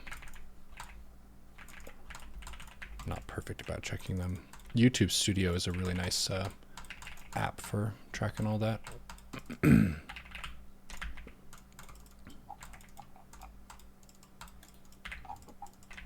We even enjoy the scathing reviews. Well, let's see. We got through the questions, so we can get into the regions here. Sure. If you're okay with that. Yeah. So let's see. East Asia, not a lot has happened. I think the thing with South Korea trying to negotiate an exemption to the steel and aluminum tariffs was one of the big items. The tariffs on China also. You know, the trading relationship between the United States and East Asia is probably the main foreign policy issue between them. There's a lot of talk about Sino-American competition, but that's kind of a debate in and of itself. I don't really, to kind of summarize, I don't think that's a real thing. They say they compete with each other and then they half-ass it, so I'm a little dubious. But the main thing besides those items was the Prime Minister of Japan meeting with Trump personally. And this is something that happened, I think, in early mid-February, so it's been a while. But nothing much happened. It wasn't that big a deal, and I think that's actually a win for Ishida. Ishida is the Prime Minister of Japan. You know, his whole thing, I think, was to try to solidify the alliance, you know, kind of reaffirm American commitments, and just kind of communicate Japan's willingness to cooperate on issues of mutual concern. And to do all of that while avoiding Trump's wrath, basically, you know, by trying to avoid him, instigating him into doing some dramatic bullshit, like, say, what he did during the mineral agreement thing with Zelensky. So Ishida did pretty well. I think he learned a lot from Shinzo Abe back in the day. Shinzo Abe was generally credited with being pretty good at managing Trump. You know, he was successfully able to lobby for Japan's interests without incurring any kind of blow up with Trump. And correspondingly, Japan pretty much stayed out of the Trump administration sightlines for most of his first term, specifically on that count. So Ishida did that successfully. I don't know if he's as good at it as Shinzo Abe was. Abe was able to kind of cultivate a personal relationship with Donald Trump. But even if he wasn't able to do that, he was able to kind of get what he wanted. So props to Mr. Ishida for making that happen. One of the things he did is that he promised to increase Japanese investment in the United States and to buy more liquid natural gas from the United States. Whether or not he goes out of his way to actually make that stuff happen or just take credit for increases in that vein happening of their own accord and trying to frame it as a concession, I don't know. Probably the latter. That's definitely been the pattern. But we'll see. Those were the things that he used to kind of avoid Trump's censure, and he was fairly successful in that. One item I thought was kind of humorous. He apparently took lessons about Trump and dealing with him before the meeting. And among the people he met in order to do that were Shinzo Abe's wife, whom of course survived her husband. And I guess it makes sense. You know, she probably did, you know, see Shinzo Abe deal with him and, you know, kind of coordinate with other people on how he should deal with them. So not a bad source, but I thought it was interesting. I wouldn't have thought that his wife would be one of the people he would seek out. Maybe so she's the one who told him how to deal with him initially. All right. Maybe. All right, here's what you're going to do. You're going to make him feel very, very good about himself, and then you're going to make him feel even better about himself. And then he's going to do whatever you want. That's pretty much the way to do it. Unironically, that's how a lot of leaders are being coached on how to deal with them. Let's see. So Latin America. Venezuela has been in the news a little bit. Venezuela released 6 American detainees who had been held since July 2024.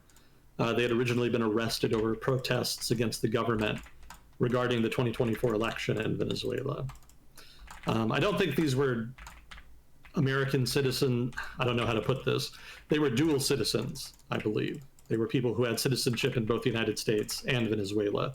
So they were not just American citizens who went to Venezuela as like tourists and then were arrested to be held as hostages. They were basically Venezuelans who went to their country, or maybe were already living in their country, took part in the protests and were arrested as dissidents.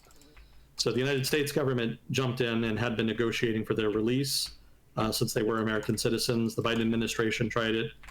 Wasn't successful. The Trump administration did so in, I guess, February. They might have been doing it before then, and were able to successfully achieve their release.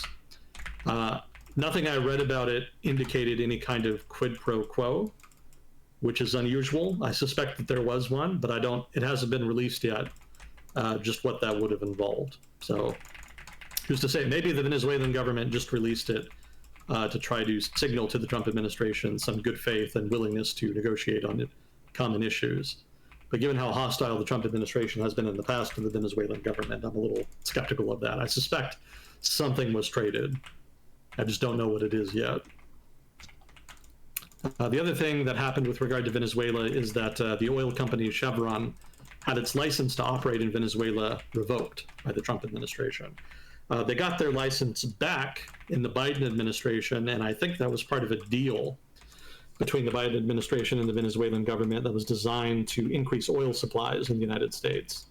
That was negotiated in the wake of the Russian invasion of Ukraine, which caused oil prices to spike in the United States, as well as around the world.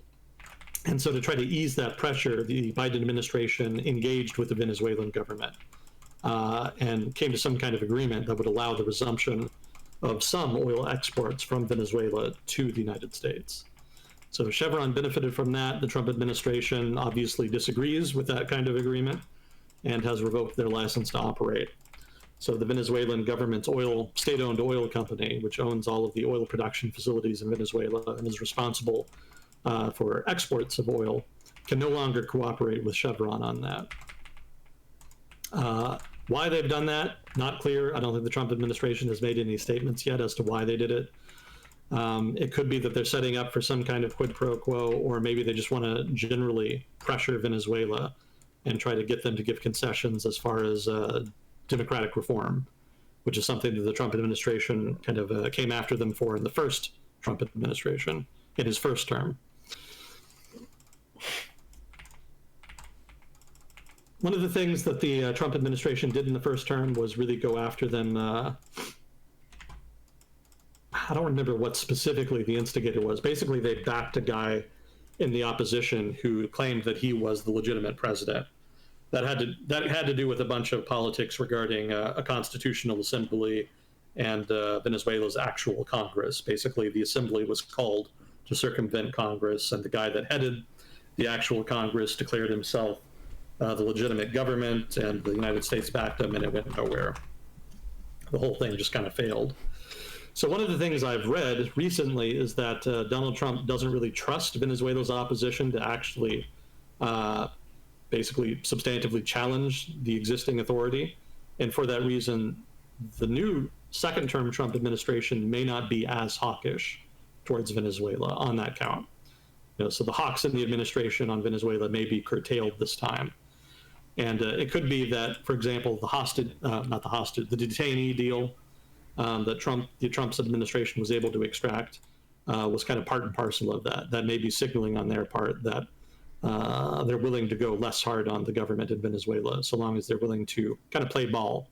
For example, on the immigration issue, the revocation of Chevron's license kind of suggests maybe that's not the case, but without knowing like what the administration did that for and what they were hoping to get out of it, I can't say for sure. So we'll see. The administration, as always, is pretty mercurial and opaque as far as its decision-making, especially in the foreign policy realm. But there is reason to believe that they will go less hard on Venezuela this time, and that they may be willing to restrict themselves just to signals like revoking licenses and negotiating to get detainees released. Okay. There was a conference that was planned that would involve representatives from the United States and Latin American governments to discuss immigration. That conference ended up getting canceled, and the reason it ended up getting canceled is that there was no agreement beforehand on how to tackle the issue, which I'm sure sounds strange. You would think they would negotiate in the conference, that kind of thing. But the issue is that these conferences generally start with some kind of agreed on jumping off point. Generally there's some kind of agreement in principle or some notion of how to address an issue beforehand that everybody agrees on beforehand, and then they start with that in the conference or conferences like this. If there's nothing that anybody agrees on beforehand, then often what happens is that during the conference, they end up just kind of arguing with each other the whole time. And then maybe at the end, they'll have some idea of what they want to do. So rather than do that, they generally try to come to some kind of a general agreement on the direction they want to take beforehand, so that the negotiations and conferences like this can actually be substantive. So that didn't happen this time, and rather than engage in the conference and just argue with each other, they decided to just cancel it outright. And it could be that was an effort on the part of Latin America to kind of signal to the Trump administration that it was not willing to be bullied on the immigration issue, because they may have assumed that the Trump administration rep would come into that conference throwing its weight around, making demands of other countries and regarding their cooperation with the U.S. on its deportation priority. So maybe that's a small signal that Latin America doesn't want to cooperate on that. But in truth, I think Latin America doesn't actually care too much about cooperating with the deportation issue. So long as it's not too politicized in their own domestic politics, they'll probably be willing to give ground on it, because it's not that big a concession. There have been some cases where countries have seen it politicized. I think we'll get to that later. That's in the notes, I think. But for the most part, even those cases resulted in them eventually coming to a compromise in which everybody kind of got what they wanted. So I don't really think the immigration issue is going to be too big a deal, given what I've seen thus far. So that said, yeah, here we go. So there were two big issues that cropped up in the first month of the new Trump administration, vis-a-vis Latin America and Latin American relations with the United States. One of them had to do with Panama, and the other one had to do with Colombia. Panama was the dumber one, so we'll start with that. So this actually started in December. The relevant quote here from Donald Trump: "For purposes of national security and freedom throughout the world, the United States of America feels that the ownership and control of this is Greenland." Different issue.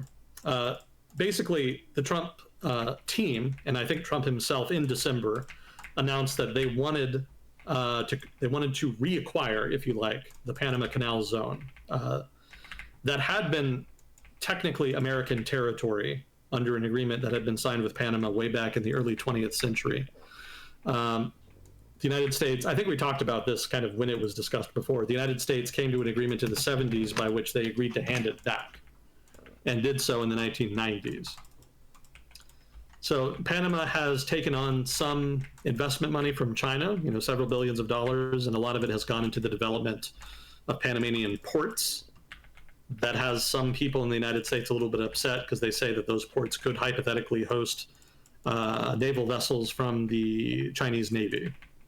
So they also say that it could act as a jumping off point for either Chinese hostilities against the United States in the canal, or could be used by saboteurs to somehow sabotage the canal's operations in a way that would inhibit the U.S. Navy in an actual conflict of some kind. So some of the hawks have said that the United States should pressure Panama more in terms of its relations with China. And the Trump team turned that into, we need to get the canal zone back. So as you can imagine, the Panamanian government was not very gung-ho about that. So what the Panamanian government said in the wake of this and in the subsequent months is that they would do an audit of the contracts that it has with Chinese companies operating its ports. The implication being that they might cancel them and then replace them so that Chinese firms were no longer present there. I don't think they ever actually intended to do that. I think the audit itself was basically just superficial and done for show, so they could use it as a pretend concession, basically. Beyond that, I don't think there's been a whole lot of developments. The U.S. State Department announced that U.S. government ships, basically military ships, would no longer have to pay higher rates. One of the things Trump said, falsely, is that the Panamanian government was charging U.S. ships higher rates to go through the canal. That wasn't true, but the State Department announced that they'd reached a deal in which U.S. ships would no longer have to pay higher rates, and the Panamanian government, for its part, of course, came out afterwards and said nothing of the sort had happened. There were some nominal other concessions made by Panama, They said that they would not announce in China's Belt and Road Initiative any further, and that they had actually withdrawn from the initiative. The Canal Authority, which is not the Panamanian government, but the actual institution that technically governs the canal and the canal zone, said that it had, quote unquote, conveyed its intention to work with the U.S. Navy to optimize transit priority for its vessels through the canal, which I think is a thing that they were already doing, but apparently they've restated that as another kind of false concession. The Belt and Road Initiative withdrawal is also another false concession, because you don't have to technically be an official member of the initiative to get Belt and Road funds. And I would point out that not all Chinese investment in Panama, or other countries for that matter, comes in the form of Belt and Road funds. There are actual private Chinese firms that invest abroad. They don't do as much as they used to, but they still invest several billions of dollars. So pulling out of the initiative is kind of a superficial thing. They're not going to miss out on any money from China on account of that. Let's see. Another thing that Panama rather, agreed to do, they apparently did agree to host migrants being deported from the United States in Panama, even if they are not themselves Panamanian. In other words, there's a bunch of people who are not Panamanian citizens that are being deported by the United States into Panama so that they can be held there until they can be repatriated. So obviously this is a way of increasing the capacity that the United States government enjoys to deport more people. For those of you not familiar with that, the Trump administration wants to deport shit tons of people. The administration's actual physical capacity to do that is limited, and so they've been trying to reach agreements, especially in Latin America, to try to get them to agree to help the Trump administration deport more people. And one of the ways to do that is to temporarily hold people abroad so that they can be processed there, thereby freeing up space in the United States so that they can arrest and detain and deport more people here in the US. So that's the gist of that. Panama agreed to do that. There's already reports of non-Panamanians that have been deported from the United States being housed in a major hotel in the capital of Panama, some of whom apparently want help. There were reports, photos even, of some of these people holding up signs asking for help. You know, they basically don't know when they're going to be let go, and are otherwise just kind of stuck in the hotel for the foreseeable future. So there is a concession there of some substance made by the Panamanian government as far as the immigration issue. Let's see, statement by Panama, yeah. So that's kind of where we are with Panama. They made a concession on immigration. They made some superficial bullshit concessions in the form of getting the Canal Authority to promise to prioritize naval vessels. And then the other one was, what was it? Oh, withdrawing from the Belt and Road Initiative. Since then, over the past, I want to say 2 weeks, the issue has kind of disappeared. I haven't seen anybody in the Trump administration mentioning it. So it seems that they're fairly content with where the state of relations is right now. So this is kind of like what I said would happen with Greenland. I don't know if we talked about it, but my prediction with the Greenland issue is that the Trump administration would dramatize it for a little while, and that within a month's time, it would be like it never happened, that everybody would just kind of forget about it. The Trump administration kind of moves from issue to issue like a circus moves from town to town. You know, they'll make a big show, but then eventually they do just move on, and it's just no longer present. So, you know, the whole Greenland thing, the Panama thing, also the Canada as the 51st state thing, you know, all of that is just short-term drama. I don't really invest much in it. So the Panama issue here, similar vein. You know, he made a big deal about it. Panamanian government was outraged. A bunch of countries in Latin America were outraged. And then in the end, when push came to shove, the Trump administration did not really ask for substantive concessions. And it was just kind of revealed to be more kayfabe on their part. So what was the other big blow up in Latin America? So that was Colombia. Colombia's government refused to allow 2 U.S. military planes to land with Colombian deportees. These were Colombians who were detained in the United States and deported because they were not there legally. And the Colombian government, for its part, did not really like the optics of Colombian citizens being chained up as they were in the aircraft and sent back in military aircraft. That was also apparently grating to some people. So the president of Colombia, President Petro, I think, made a big deal about it and demanded that deportees from the United States be returned to Colombia in a way that did not involve treating them like criminals. He wanted them to be returned, quote, with dignity and respect, end quote. So the Trump administration retaliated to that pretty quickly and pretty hard. They announced a blanket emergency 25% tariff on all goods coming into the United States from Colombia. And they also threatened to increase that to 50% within a week if Colombia did not give ground on this. They also announced that there would be visa sanctions imposed on Colombians, especially government officials. They also announced sanctions on select government officials and quote unquote their allies. Wasn't really sure what that was supposed to mean. There was also new heightened border inspection checks announced on incoming Colombian goods. And let's see. I think that was the gist of it. Yeah. So a lot of stuff to kind of throw out there immediately to significantly escalate that confrontation with Colombia's president. So as it happened, there was a meeting and then all of it went away. They came to an agreement by which deportees would continue to be delivered to Colombia. I don't know if they are still being delivered in military planes or not.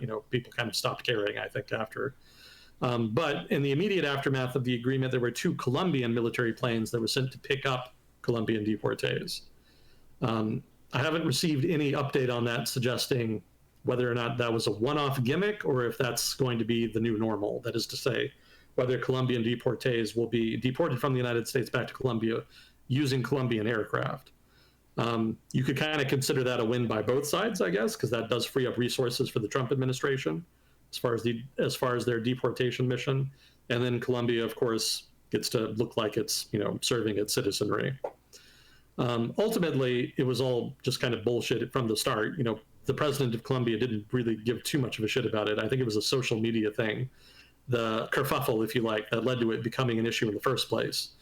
Some people online were complaining about it. The president picked it up, and then it turned into a symbolic posturing standoff between Petro and Trump. But of course, as I've said before, confrontations like this are never really meant to be serious. It's just done for the headlines. So, Trump went hard, they met, they came to a deal, and then the whole thing just kind of disappeared. There was some talk at the time that it illustrated how hard the Trump administration was willing to go as far as negotiating, that it was willing to fight for America's interests and, all that jazz. But for me, it's all just in keeping with the Trump administration's traditional approach to foreign policy, which again is mostly just theater. If you can get some good headlines, if you can look tough, he'll do it. But the actual substance generally isn't there. So similar deal here. What is the ballpark number of migrants from Colombia that were in the U.S.? Oh, I have no idea. I wouldn't have even thought that it was a problem. Any country, huh? Yeah, I wouldn't have even thought that it was a problem, but. Well, again, there's going to be a certain amount from virtually any and every country in the United States, especially over the past five years or so. People from all over have been coming over. So it may not be that there's a substantive number here. I don't know that there even is, but there's going to be some, and they're going to get deported back to Colombia when they're caught. So, of course, if the Colombian government signals that they don't want to allow that to happen, that's going to be a problem if you're an administration that was partly elected specifically to deport lots of people. Mm-hmm.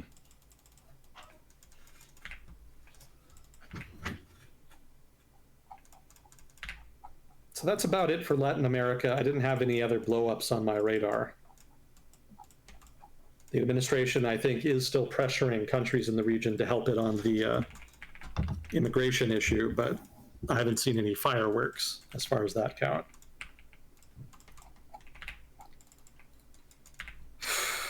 We doing okay on time? Yep, just over 2 hours. Gotcha. And again, based on energy and material, you don't ever have to do the full 3 if you ever pooped or something. Oh, it's fine. It's just normally my voice doesn't start to go until closer to the 3-hour mark. Mm-hmm. Okay, how are we? Did we talk about the ceasefire in Gaza? I don't think so. All right, so I'll have to backtrack a little bit because we're a little behind on some of that, some of the stuff that doesn't directly involve the United States. We've been focusing very hard on U.S. news the last couple sessions. So let's see. Ukraine, Houthis, and Israel. Here we go. Okay, so we're, I guess, 2 months behind on Israel, and there have been developments there. So let's see, where do we even start here?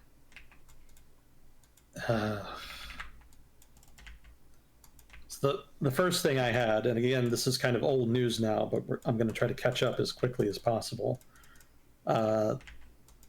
There's been an escalation in violence in the West Bank over the past couple months. It's kind of been happening intermittently over the past year since the conflict in Gaza started, but there's been a particular uptick noted in the past couple months. And as a result, the Israeli military has significantly escalated the number of raids that it has conducted in the West Bank, in particular in Jenin, which is a hotbed of, the resistance forces, if you like to call them that, in Palestine. That's been matched by an increase in the incidence of settlers, that is to say, Israeli settlers in the West Bank, attacking Palestinian villages and villagers.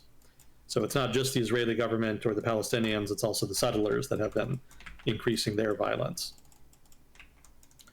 That's been a general trend. Again, it's been a trend for a while, but it also kind of puts the Israeli government in an awkward position because the West Bank has been relatively quiet. Gaza has been the Palestinian territory that they have mostly been fighting with over the past 10 years. The fact that there's rising violence in the West Bank now suggests that there could be a broader escalation and conflict with the Palestinians that could blow up into something like another intifada. So that's been the subject of some discussion. Lebanon, the Israelis missed a deadline by which they were supposed to withdraw from southern Lebanon as part of the ceasefire deal they agreed with Hezbollah. The reason they did not, they say, is because Hezbollah itself had not withdrawn from southern Lebanon yet, as they were supposed to do, and that the Lebanese army, for its part, had not arrived yet to police the agreement. A big part of the agreement was just getting both the Israelis and Hezbollah out of southern Lebanon and getting the Lebanese army into southern Lebanon so that they could police what was kind of supposed to be a pseudo-demilitarized zone between them. So that didn't happen, and so that ceasefire deal has been somewhat disrupted on that count. Israelis, for their part, stopped people from returning to North Gaza for a while because Hamas had refused to hand over a hostage as agreed in the ceasefire deal. Eventually, Hamas relented, and hundreds of thousands of people began returning home into northern Gaza. So all of that was before the announcement of an actual ceasefire deal, except for that last item. I think I tacked that on without meaning to. The ceasefire deal agreed to.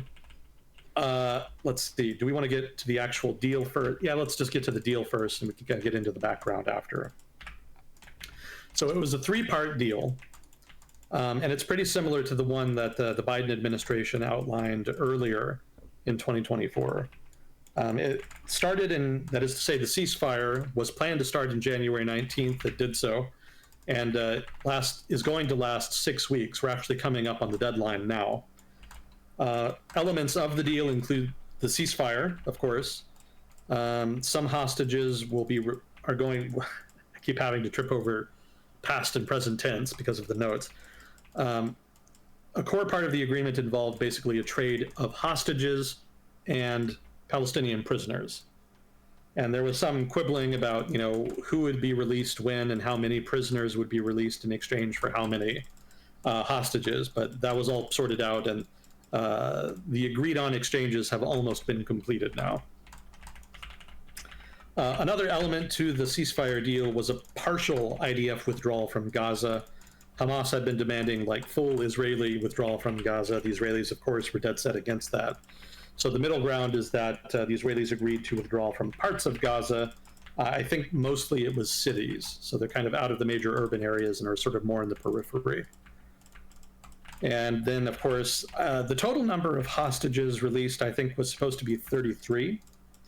And then in exchange, they were going to get back 1,900 Palestinian prisoners and detainees.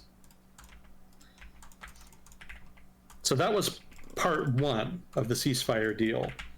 Part two is supposed to be negotiated in the future. And that's going to involve a hypothetical full Israeli withdrawal from Gaza, and then also a further release of hostages, because not all of them were going to be released as part of the part one of the deal. And then part three of the ceasefire deal, also to be negotiated in future, is going to be reconstruction and governance. It's going to determine who's going to govern Gaza, and it's going to determine how they're going to rebuild the economy there after the war. So obviously parts 2 and 3 are very much aspirational. Those were big sticking points in the negotiations, and ultimately it was determined that it would be better to try to get a ceasefire deal quicker it was determined that they could get a ceasefire deal quicker by just kicking the can down the road and delaying the harder parts of the negotiation for the future, which is why the first part of the deal is relatively limited. You know, there is a ceasefire, but none of the underlying causes of the conflict are going to be addressed. It's just going to be a limited exchange of hostages and a limited Israeli withdrawal. That's pretty much all the first part of the ceasefire deal is going to be, and has been. Phase 2 is coming up here. They're supposed to negotiate that. They probably should have already been negotiating it. We'll see how it goes. Ideally, the ceasefire will continue to be held in place while Phase 2, Part 2, I should say, is negotiated, but it's not clear if the Israelis are willing to do that. And we'll kind of get into some of the more recent developments in that vein here in a minute. Let's see. What was next? So Hamas, after that, over the course of the implementation of the agreement, announced a hold on the release of further hostages. They said the IDF had not honored its promise to allow in humanitarian aid. Of course, the IDF disagreed with that. Eventually, Netanyahu threatened to send the IDF back into Gaza if the releases didn't resume, and ultimately that is what happened. Hamas eventually just gave ground. So that was sort of the first hiccup. It was expected that there would be hiccups in the ceasefire deal, so no surprise. But they were able to eventually get past this first one, so that was a good sign, since it suggested both sides were actually serious about moving forward with the agreement. Hamas at one point indicated a willingness to stop governing Gaza after the war with Israel.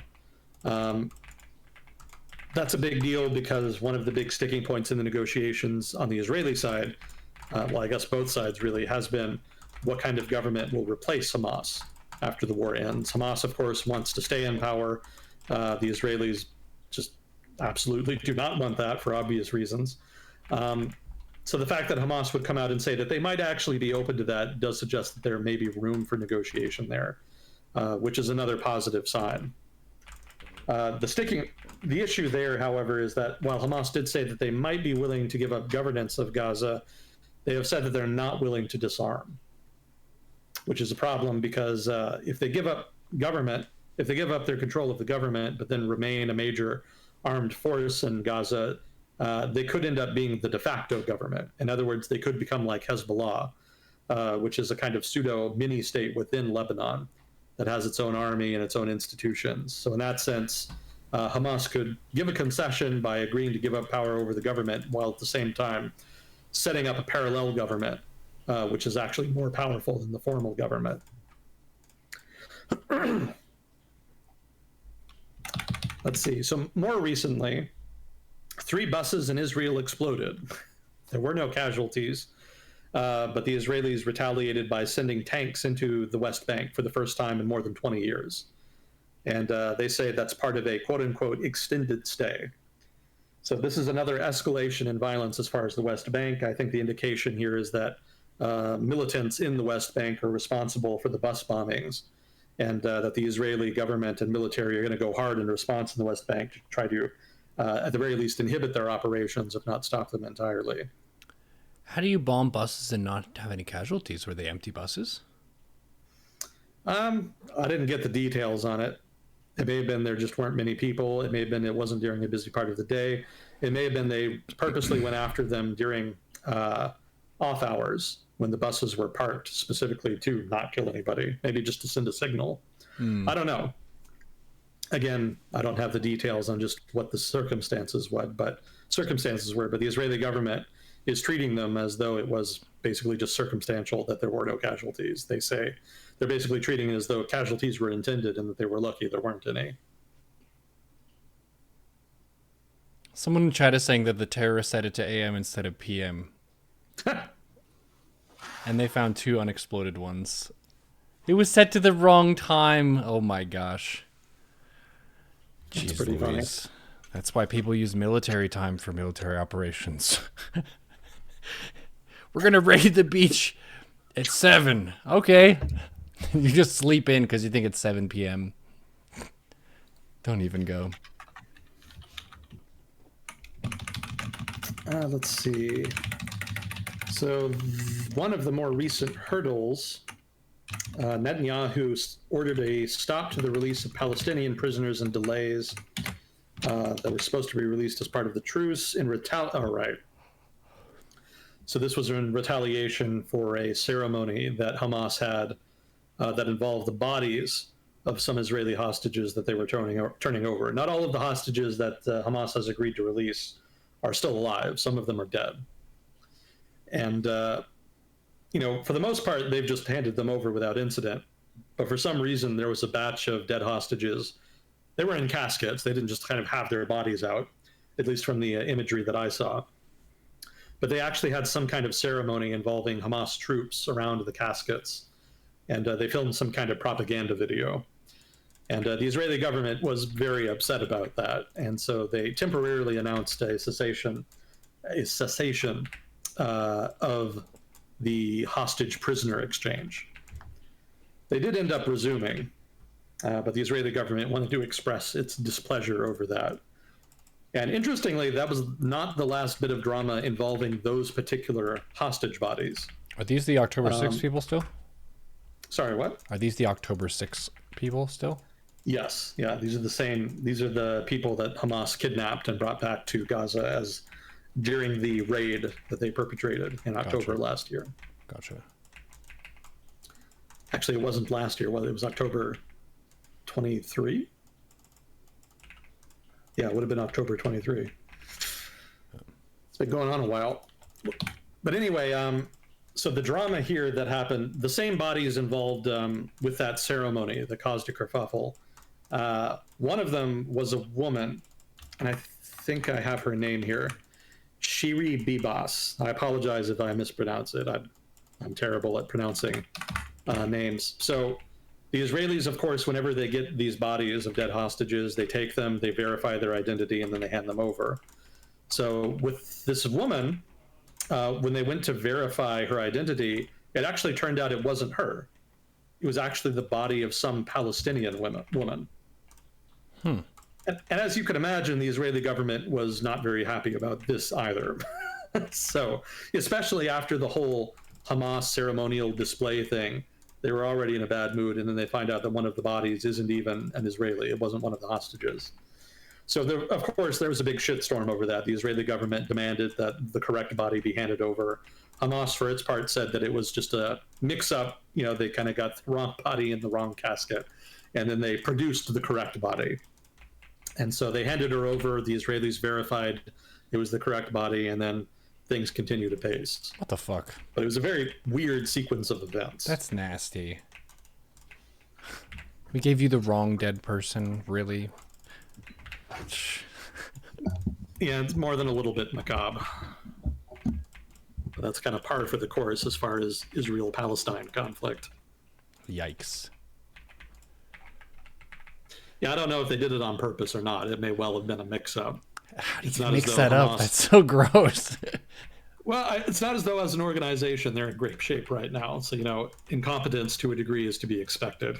And they did turn over the correct body once it was discovered, once the mistake was discovered, if it was a mistake. I was hoping you were going to say, and the other person was actually alive. They just mixed up who it was.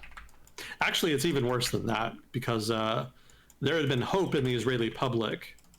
Because here's the thing, it wasn't just this woman who was kidnapped, it was also her husband and her child, if I'm not mistaken.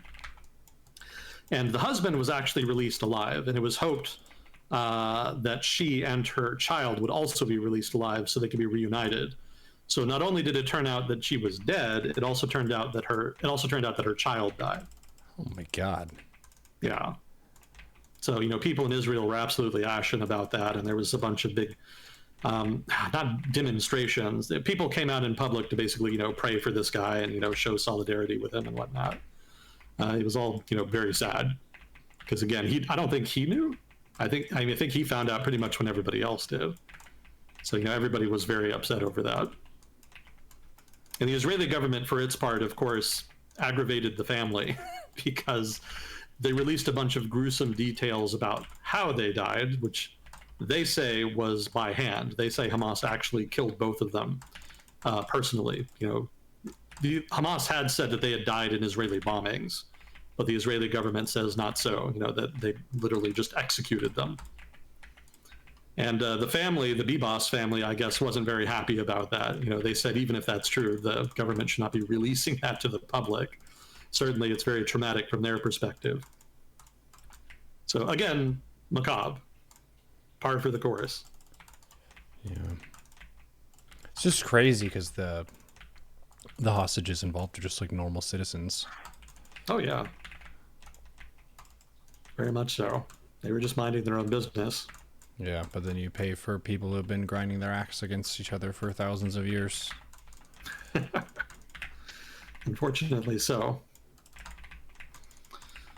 Well, let's see. I guess this isn't really Palestine. So let me move this. I'll get to that in a minute. So like I said, phase 1 of the ceasefire deal is coming up. Israel had been holding up the release of the final tranche of Palestinian prisoners, about 620, because of the misidentified body issue. The Israelis were also demanding 4 additional bodies that had not been part of the original agreement. And I think what I have in my notes is that Hamas and Israel were able to come to an agreement on that and get everything back on track. So I believe, last I checked, everything is on schedule. So the issue now is what happens with phase 2 of the talks. And so that brings us to the latest of news, which is that Israel has announced that it's going to cut off all aid to Gaza until there is progress on phase 2 of the ceasefire talks.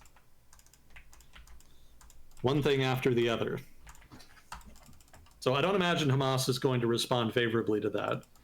And I don't even know that they're necessarily going to care if there's a lot of human suffering that results if they don't come to an agreement. But we'll see.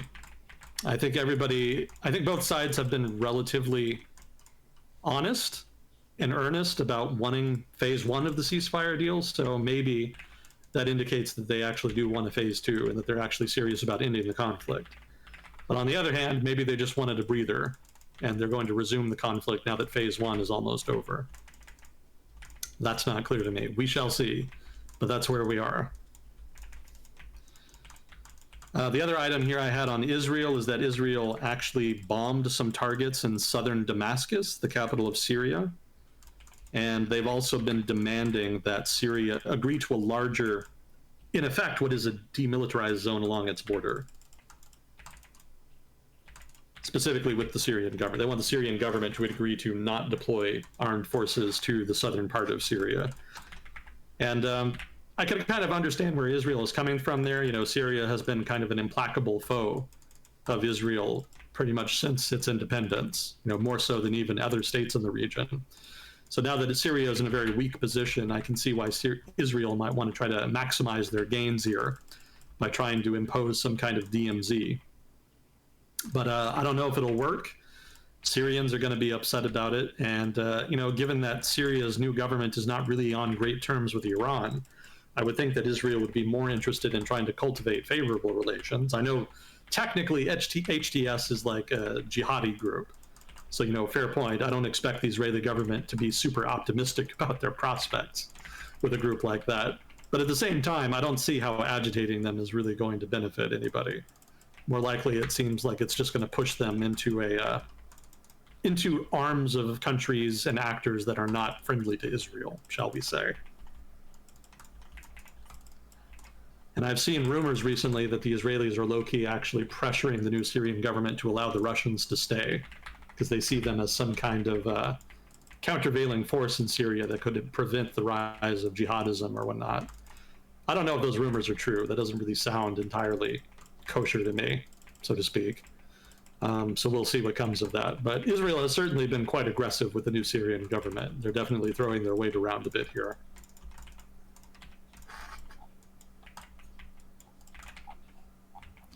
So that's the Israel update. So that brings us to the Trump administration, which of course has to weigh in. Let me see if I can find it. Ukraine, foreign policy, yeah, here we go. So the Trump administration has not really played a big role thus far with the ceasefire deal. It was negotiated at the end of the Biden administration and implemented just before the inauguration of the new Trump administration. And by and large, they've been pretty content to just kind of let the Israelis manage it how they want. You know, they basically said as much on multiple occasions. And otherwise, they haven't really weighed in yet as far as like what negotiations for phase 2 should look like, what Israel should be doing, pressuring Hamas, etc. By and large, they've kind of outsourced the whole issue to Tel Aviv. I guess Jerusalem, technically. They've kind of outsourced it to Jerusalem. However, there were some comments made on Air Force One by Trump to the following effect, which is that around 1.5 million people living in Gaza, basically the whole population, should be relocated to other Arab countries, either temporarily or permanently. I would point out that other people in his administration kind of tried to walk that back after the fact, saying, you know, just temporarily until we can kind of get things rebuilt and then we'll move them back. And then Trump came out after that and said, actually, I meant permanently. So much for damage control.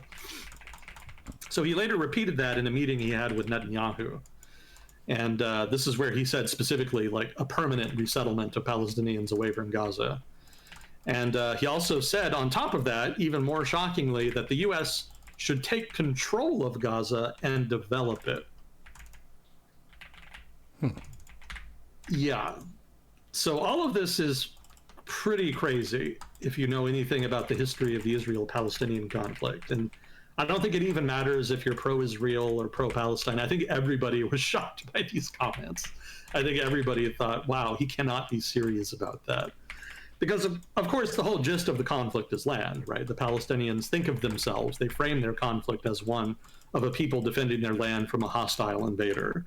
So the idea that after 100 years they would just quit and leave and be resettled someplace else is not only realistic, it's almost, well, not almost, it is insulting to them. Again, they see themselves as waging a liberation struggle, so the idea that they would just quit, that would be like telling Irish nationalists the solution to British domination was that they should all just leave Ireland and move someplace else. No self-respecting nationalist would ever do that. Of course, if you're Netanyahu, if not the Israeli government generally, that sounds pretty good. I mean, I don't think they ever realistically thought that would happen, or certainly not that the U.S. government would ever support such a notion. But when Trump came out and said it, they were pretty amenable to it. Netanyahu, for his part, did order the IDF after that meeting to, quote unquote, prepare for voluntary departures of Gazans. There's been no update on that, and I think it's kind of disappeared from the headlines, which means that it probably was just more mugging for the camera on the part of Trump. Basically just attention whoring again. So I don't think anything's going to come of this, but for a while there, people were taking it semi-seriously, and people were genuinely shocked about it.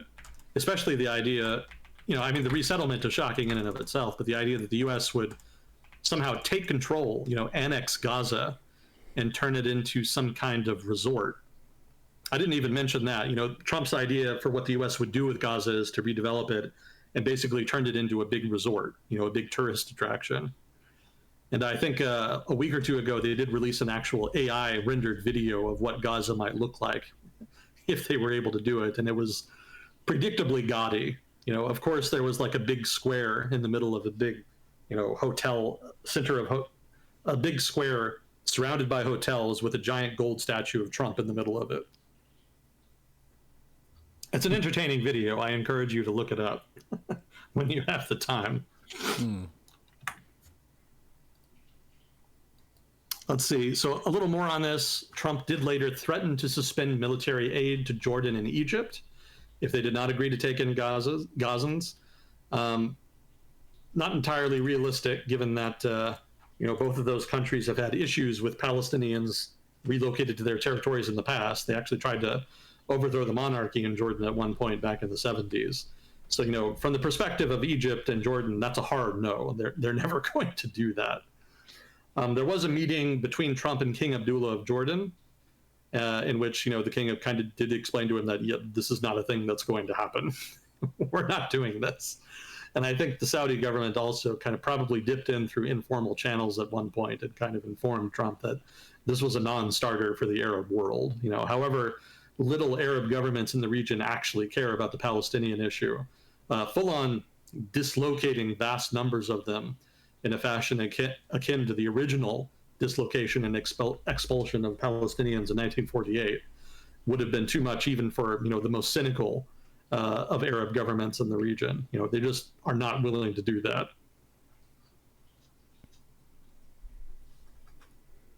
So I haven't heard any new updates on this since then. I think the AI video is the most recent thing. I'm pretty sure that was a joke. I don't even think the administration came up with the video. That was probably just somebody on their own. But the president did retweet it, of course, which is how we've all come to know it. What is this video called again?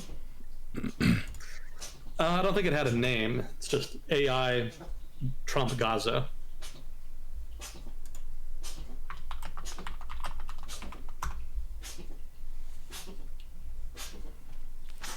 Cat is sneezing. 1 second. You okay, buddy?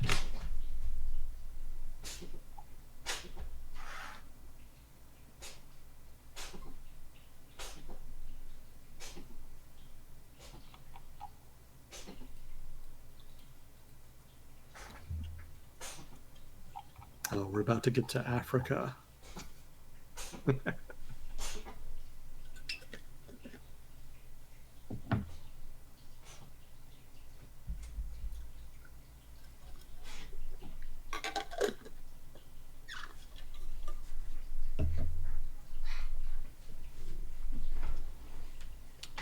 Seems to have simmered down. He sneezed like 20 times in a row.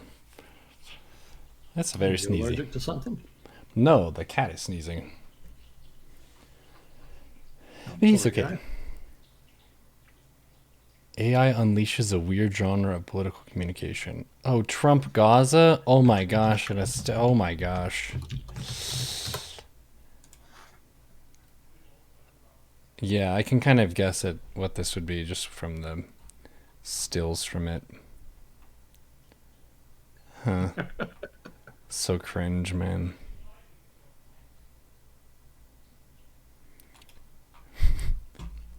Can we make this into a golf course?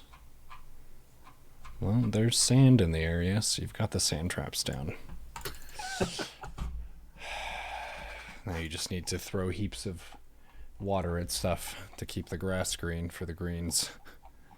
There you go.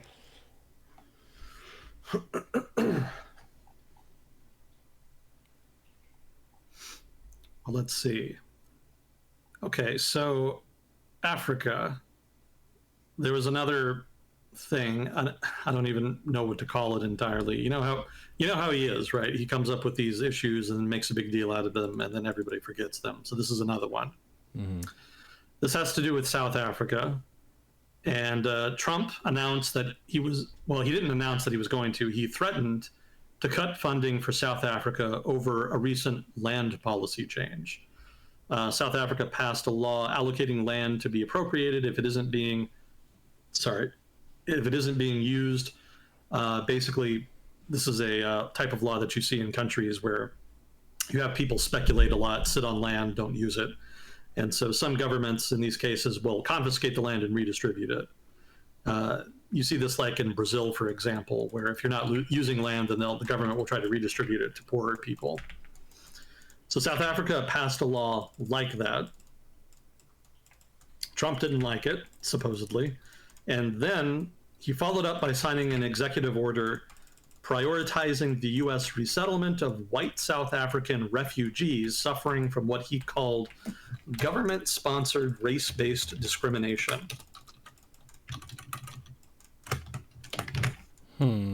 So this is kind of an ongoing issue in South Africa. There's a lot of racial tension, obviously, left over from the apartheid years. And there is a nationalist far-left movement in South Africa that wants to confiscate land and redistribute it to what are mostly poor Black Africans living in South Africa.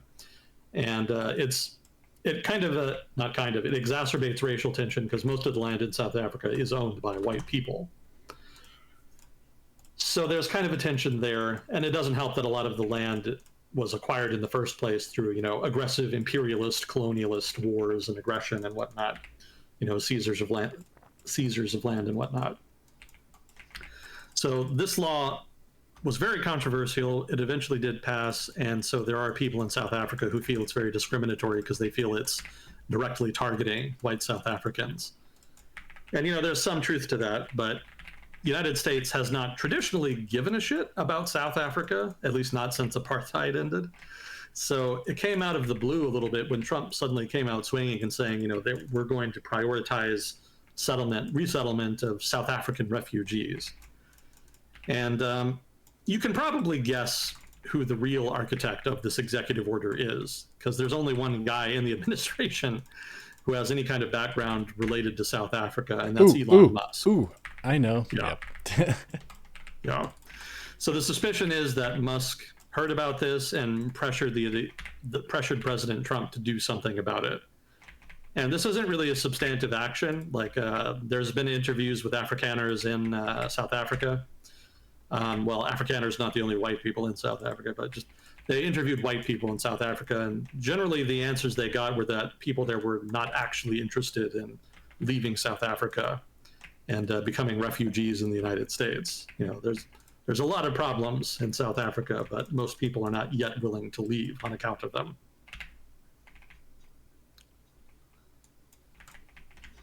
Now, it was noted in the article I read about this that Musk's company Starlink has had problems getting access to South Africa because the government wants local ownership of around 30% of the operation.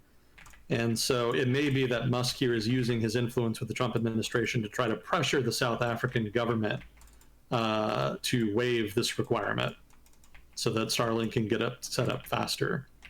That may or may not be true. We have no idea, but it's just yet another example of a clear conflict of interest involving Elon Musk here.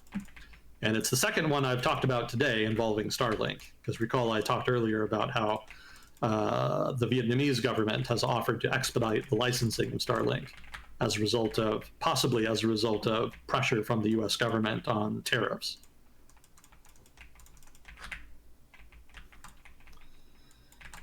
So a couple other items involving Africa. Trump has authorized airstrikes targeting Islamic State leadership in Somalia, pretty much in keeping with what he did in the first term. US Secretary of State Marco Rubio actually decided to boycott the G20 meeting. If you don't know what the G20 is, it's a meeting of 20 countries, which are basically the largest and most influential developing countries. And generally, the United States has some representation there to talk about issues of common interest. This year, did not attend. And they framed it as a boycott, not just a choice not to attend, but they explicitly said that they were boycotting the meeting. And the final item here on Africa, part of the aid freeze that the Trump administration imposed involved PEPFAR. If you're not familiar with that, that was a program that was actually created under the Bush administration. I should say the second Bush administration, in which they decided rather, as part of an agreement with African states, to fund a HIV/AIDS treatment program. And it was a huge program that has been enormously successful over the past couple decades in inoculating people, well, not inoculating, but helping people with AIDS get treatment for the disease. And it's actually considered one of the major foreign policy successes of the Bush administration. Maybe the major success. The other stuff he did was not very successful, as I'm sure people remember. But PEPFAR is considered a good example of the United States government doing something just very positive and beneficial, not only for itself, but the rest of the world. The aid freeze has actually impacted PEPFAR, and its operations have been effectively suspended. It's not clear if they were supposed to be suspended. There was supposed to be a waiver, an exemption rather, as part of the aid freeze regarding some programs. And I had thought PEPFAR would be one of them, but apparently not. And there are still reports of PEPFAR operations basically having to cease, if not completely shut down, because the money has stopped flowing. And so that's very regrettable, because a bunch of people are going to suffer on account of this. And lots of stuff the administration has done has been controversial, but more or less, most of it has been within the normal rubric of American politics. And the stuff that has not been has received a lot of attention, but hasn't necessarily killed anybody. But this is one of the examples of something that actually is going to result in deaths. And I think it's very regrettable that people are going to die because of American political bullshit. Mm-hmm. So that's Africa. I had a quick item on India. I had a bunch of notes on it, but really it's just that there was a meeting between Narendra Modi and Donald Trump. I had a bunch of notes about what they might talk about, but the meeting's already happened, and basically they just focused on issues of mutual concern. Immigration was one thing the Trump administration brought up, and they eventually agreed that they would both work towards an eventual trade agreement, which I thought was interesting. I think that might be the first time the Trump administration has said that it wants to negotiate a new agreement. It has renegotiated existing agreements. That's what happened with NAFTA. But I can't think of any new trade agreements that the Trump administration had ever negotiated. So that would be interesting if they are able to follow through on that. We'll see. But that's it. We have successfully gone through all of my Trump notes for the first month. Good job. And it only took 3 weeks. Well, I guess we can't say that nothing happened. There's definitely stuff happening. And I actually do have more notes on stuff having to do with Doge and some of the other personnel changes and other executive orders. But I'm going to organize all of that, and we'll get to it some other time, and hopefully it won't take up as much time as all of this stuff has. But yeah, that's the first 3 weeks. I mean, that's the first 3 world discussion segments dedicated to exclusively to almost the 2025 Trump administration and its first month or so in power. Lots of drama, lots of stupid shit, some substance. Not everything has been bullshit. I've tried to give them credit for the stuff that I thought was substantive. But it's very much their style to do mostly performative stuff, so I tend to rag on them a lot.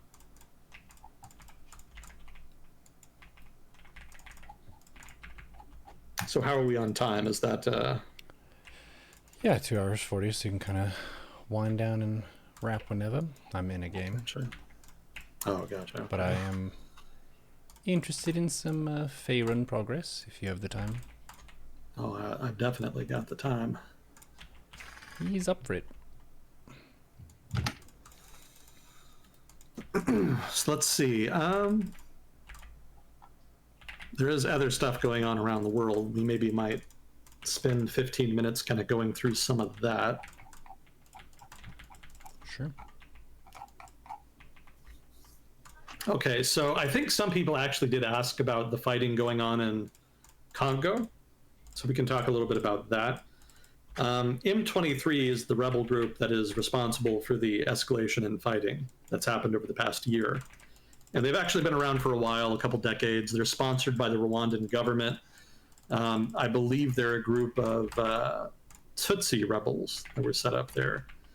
And they were originally supported by Rwanda in the aftermath of the Rwandan genocide in order to try to hunt down Hutu militiamen who had fled Rwanda after the Hutu government that had propagated the genocide was overthrown by a Tutsi rebel group. So some of those militiamen that had killed a lot of people during the genocide fled over the border to Congo and supposedly were threatening to invade Rwanda, kill further Tutsis in Rwanda, and were also supposedly harassing Tutsis living in eastern Congo. So to project power into Congo and deal with that nascent threat, the Rwandan government propped up some rebel groups, which precipitated what turned out to be a pretty huge-ass war in the region. Some people have called it Africa's World War I. Almost every state in the surrounding area got involved, backed proxies, and basically just looted the shit out of eastern Congo and killed upwards of 1 million people as a result. Pretty big disaster at the time. It actually ended with an agreement that resulted from M23. I don't know if it was M23. Rwandan-backed rebels, let's say, successfully not only defeating the Congo army in the east of the country, but marching all the way across the Congo to the capital in Kinshasa and overthrowing the government and installing a pro-Rwandan politician. Given how much smaller Rwanda is than the Congo, that's pretty impressive. So thus ended the conflict. Rwanda did not stop supporting rebels in eastern Congo because it was a source of revenue and also because the Hutu militiamen were still there. And the Congo government, for its part, was basically just too weak to really do anything about it. Congo's government is notoriously corrupt, weak, decentralized. It's just almost a government on paper rather than a government in substance. Not quite a failed state, but not too far. I would point out also that the degree of government authority in Congo varies considerably from region to region. In eastern Congo, very sparse, much more present in southern Congo, where a lot of its resources are. Northern Congo, I don't know that it even really has that many people. And then Western Congo is where government authority is the strongest. That's where Kinshasa is. And also where the country imports and exports most of its stuff, since Kinshasa is a port city. So the conflict eventually ended. Rwanda continued to support rebel groups in eastern Congo. Congo couldn't do anything about it. And in the decades since then, there's been intermittent fighting with Rwandan-backed rebel groups. Sometimes it'll flare up. They'll go on an offensive, try to take some land. And then generally what happens is that UN peacekeepers that were deployed to eastern Congo after the conflict in the 90s ended will fight with them, push them back, and then they'll come to some kind of ceasefire agreement. And then things kind of go back to normal. So that's pretty much happened like clockwork roughly every 10 years since the conflict ended. But recently the conflict flared up again for reasons I'm not entirely sure about. But M23 is the main rebel group backed by Rwanda. They launched an offensive in North Kivu, which is the main province that they operate in eastern Congo.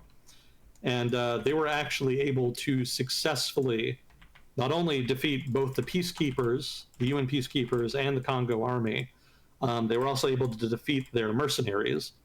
I feel sorry for Romania, but all of the mercenaries that were defeated were Romanian, and so they kind of got some shit online for that. But it was basically a disaster for the Congo and its government, and the result of that is that M23 was able to successfully seize control of the capital of North Kivu. Now, since then, they have announced, that is to say, M23 have announced that they're not finished, they're not satisfied with just North Kivu, that they're going to march on South Kivu, the province immediately south of North Kivu, and that they're also considering marching on the government and overthrowing it, which is actually a credible threat, since that's exactly what happened in the 90s, in the big conflict that flared up then. There was a ceasefire briefly announced, but it failed in a matter of days. And further bad news for the Congo, Malawi, another country in the region, in the Great Lakes region of Africa, announced that it was going to pull its troops out of the international peacekeeping mission that had been helping fight the rebels. The European Union, for its part, announced a temporary ban on imports of Rwandan critical minerals to try to pressure the Rwandan government into cutting support for the rebels. There was also an effort by a regional organization called the SADC, which I believe is the Southern African Development Community.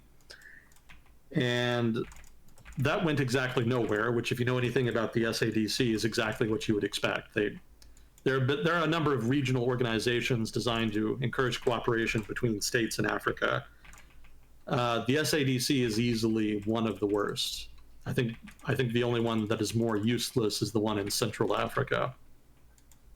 So to their credit, they did try to negotiate some kind of peace agreement, but unsurprisingly, it went nowhere. It failed. Since then, the most recent developments have been that the M23 have successfully seized the capital of South Kivu and are promising to go further. It's not clear. I don't think I've read anything about new offensives, so I'm not clear what direction they're going to go with that. For example, whether or not they'll actually try to overthrow the government. But for now, they definitely have the initiative. And the Congo government is definitely on its heels here. Again, I'm not entirely sure why Rwanda is picking this moment for this fight. Maybe they just sense an opportunity, or maybe President Kagame in Rwanda is feeling ambitious. But regardless, the fighting has escalated well beyond what had previously been the norm. And the international community, for its part, is barely paying attention. People don't really much care about it. So unfortunately, the people suffering as a result of the conflict don't really have a lot of relief on the horizon. Oh, speaking of human suffering, the seizure of the capital of North Kivu corresponded with a fair amount. There was a prison in Goma, the capital of North Kivu, in which there was a prison break, because of course the authorities abandoned the prison as the rebels approached the capital. And the result of that is that the male inmates in the prison raped all of the female inmates and killed a good number of them. There was also a well-known rapper in the Congo. He had been in prison but got out as a result of the prison break, and he was actually making a music video criticizing the M23. Unfortunately for him, while he was making the video, some rebels actually found him and then shot him in the head, presumably because the video was anti-M23 in nature. So there has been a fair amount of violence. There's been a number of Westerners who have been there on aid missions that have encountered some violence. I don't think any of them have died, but I did remember hearing a report from one guy who was evacuated that one of his Congolese staffers was killed by the rebels. So, there is a good deal of human suffering, and there's a pretty high baseline of human suffering in Eastern Congo to begin with. It's pretty normal for rebel armies to use child soldiers and to get them hooked on drugs to make them easier to control, and to allow them to use rape as basically part of their compensation. So unfortunately, that's a pretty normal aspect of conflict there. And that's been dialed up correspondingly as the M23 have taken a significant chunk of territory in the region. So this is not without human cost here. This is not just some, small rebel group taking some land and embarrassing a government. There is pretty considerable human suffering that is correspondent with this. It just hasn't gotten a lot of attention because Africa might as well be on the other side of the moon as far as a lot of news agencies are concerned. Mm-hmm.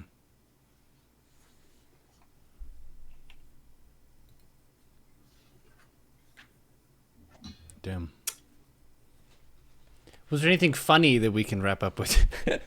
Anything funny? Yeah. Let me see. I think I did have something in that vein.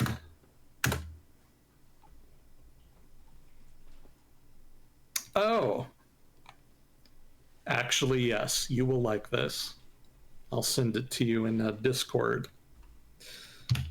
So, you remember the lawyers in Pakistan? The lawyer-doctor fight? Yeah. Yeah. Well, the lawyers in Pakistan are at it again. They're not fighting doctors this time. Rather, they're fighting each other. There was a big fight that broke out in a cafeteria of a district court, and it turned into a big melee. What? So the